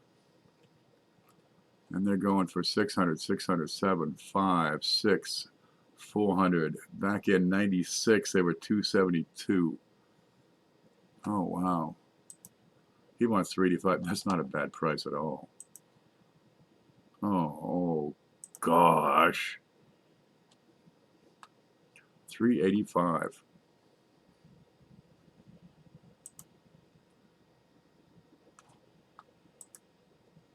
All right, let's see if we can get for better. No, proof cameo in 62, 661. Matter of fact, I bet you that was from 2012, 7 years ago. I don't have a census figure to play with.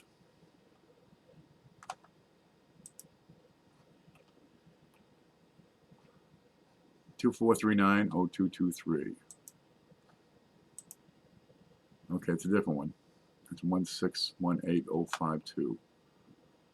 Oh God, you don't get 3 cent cameo proofs very often. And that slab is doing nothing. That holder is doing nothing for this coin. What do we have here? You want to know what it sold for? Sign in or join. Maybe I've already signed in. I don't know. Do I have a username here? Somebody look up the sale price on that. Okay, price guide. 3 cent nickel proof cameo. 810. 810.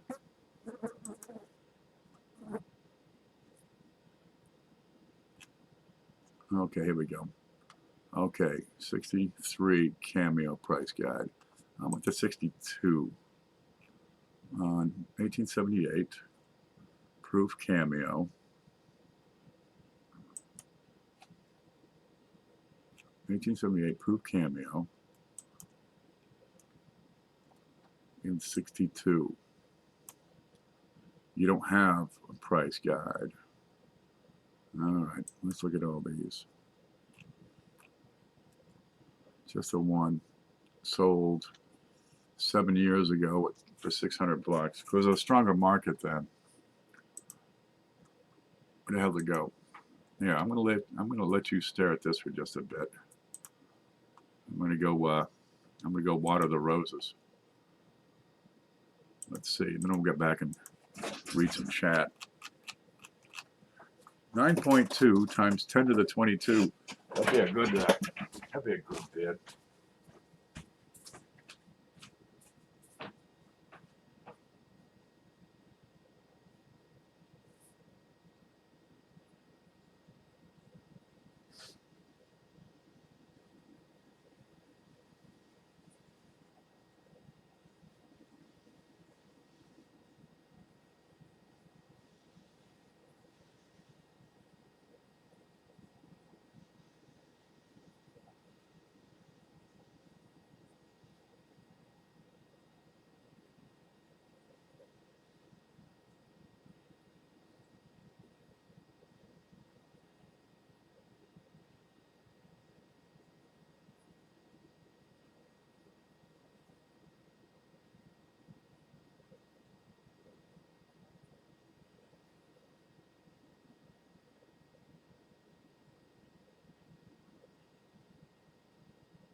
There.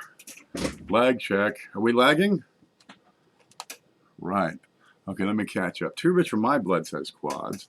1873 proof 3 cent. That's an 1876 cameo, but it's in proof 62. Dippin' Z, Raisin Z. There you go. Number QA. Oh, thanks, Coin Dragon. Okay, why that dirty leg check, right? Did we get a response on that 145 bid yet? What's this say? Ending soon. Offer declined on the 1865 choice XF. What? He didn't like 12 bucks? 12.50. Yeah, up yours, buddy. You want too much for that.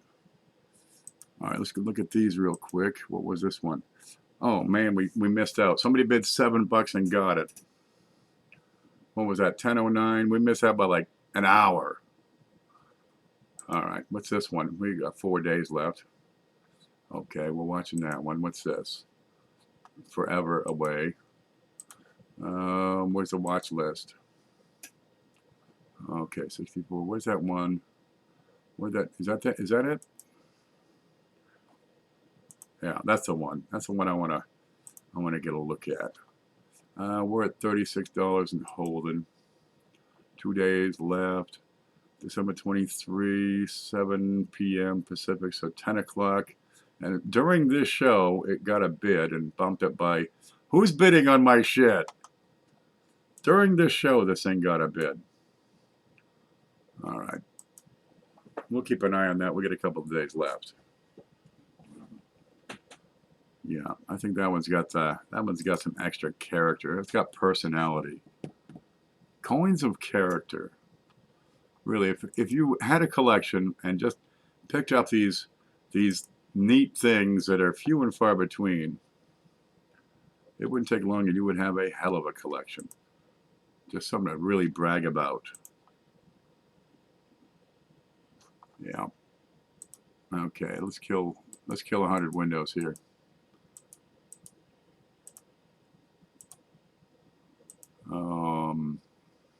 Just for fun, I have to buy it now at $3.85. Just for fun, we're going to put it on the watch list. Okay, what was this one? What was the problem here? Oh, color. Undecided on the color. but pretty good shape.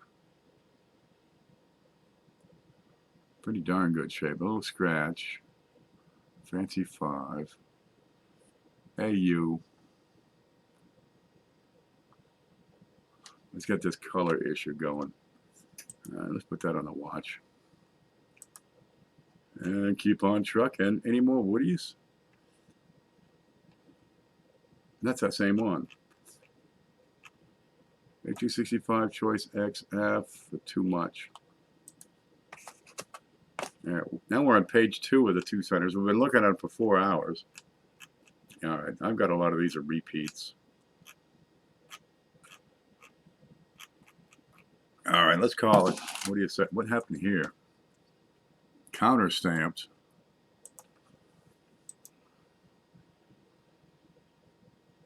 A couple of times.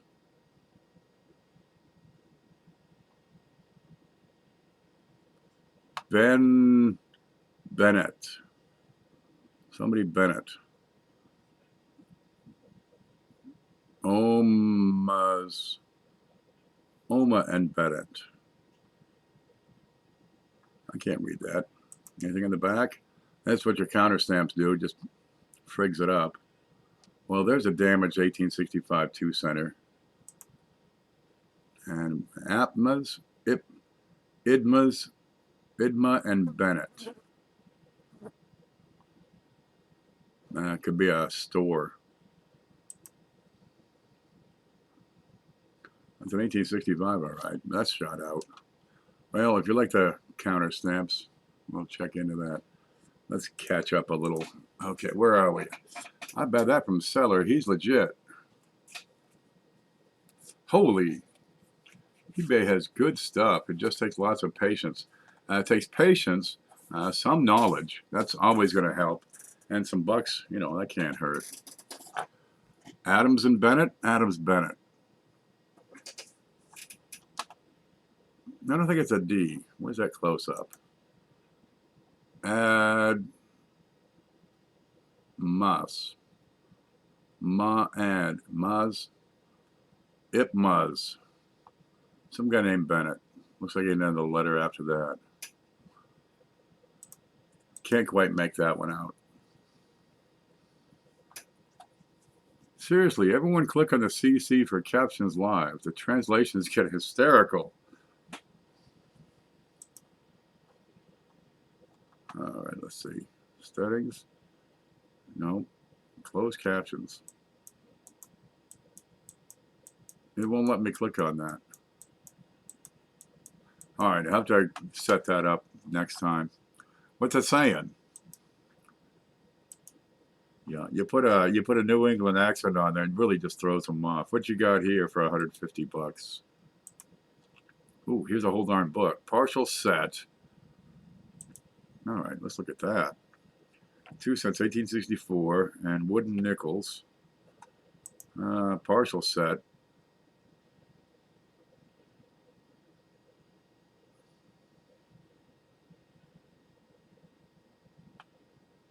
This guy wasn't fooling around, was he?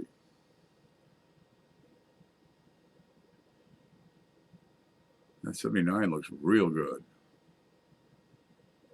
Yeah, you had one job. Put it in right side up. 1, 2, 3, 4, 5. Excuse me. 6, 7, 8, 9, 10, 11, 12, 13. Wow. Any more? That's it? 13. Got a bid of 27. No, got 27 bids. Some of these look pretty damn good.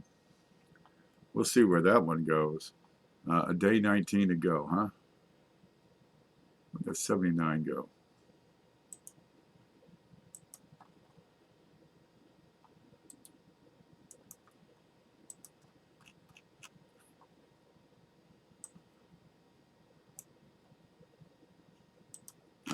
These look pretty damn good. These are VF and then some.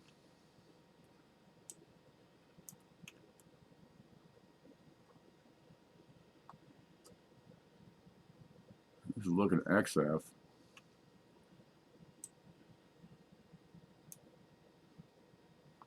ding on that one. This guy was picky who assembled this set.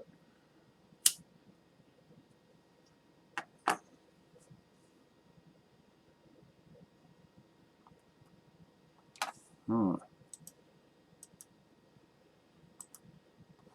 $203 so far. We'll keep an eye on that. All right, 66 2 center. Gem BU plus. Really? Okay, strike through or damage. What do you say? Okay, date looks good. You get a die crack going through the rim to the fletching.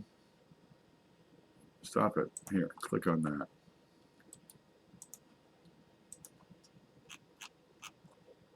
A little die crack over here. Now it goes from the rim to the fletching to the leaf. Another one over on the right. Another good one here. This lint.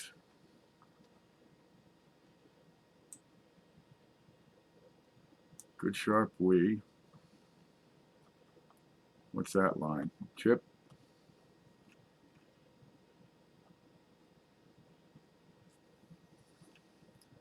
That looks to me to be more of a struck through.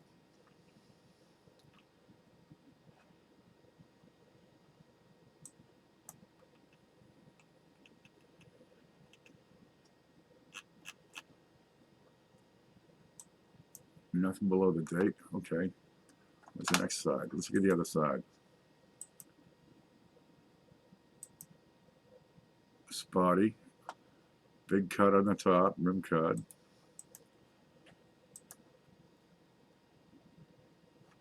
Broken D.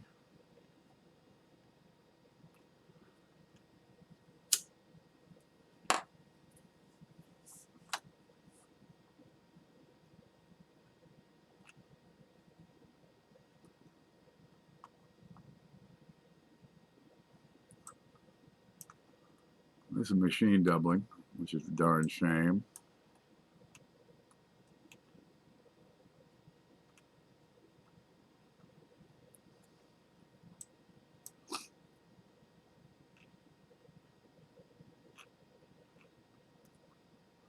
Yeah, that's 100% MD.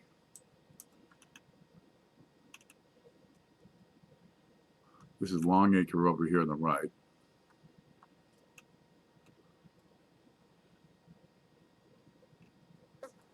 What's this dink? Something dinged it. All right, how much? It's in great shape. $159. What? For 66, it's not Gem BU. It's pretty good.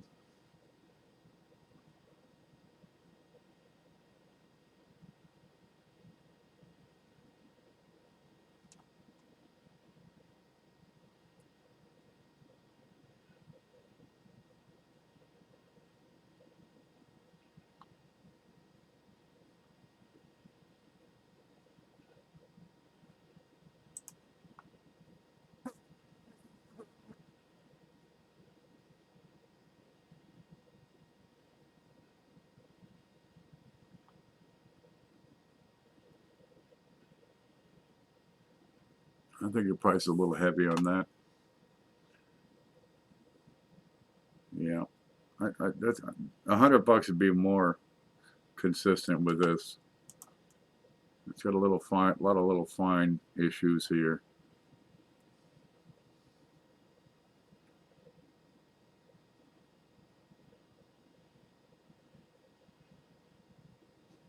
$160 is too much for now. I mean, until I get the lottery and take every goddamn one of them.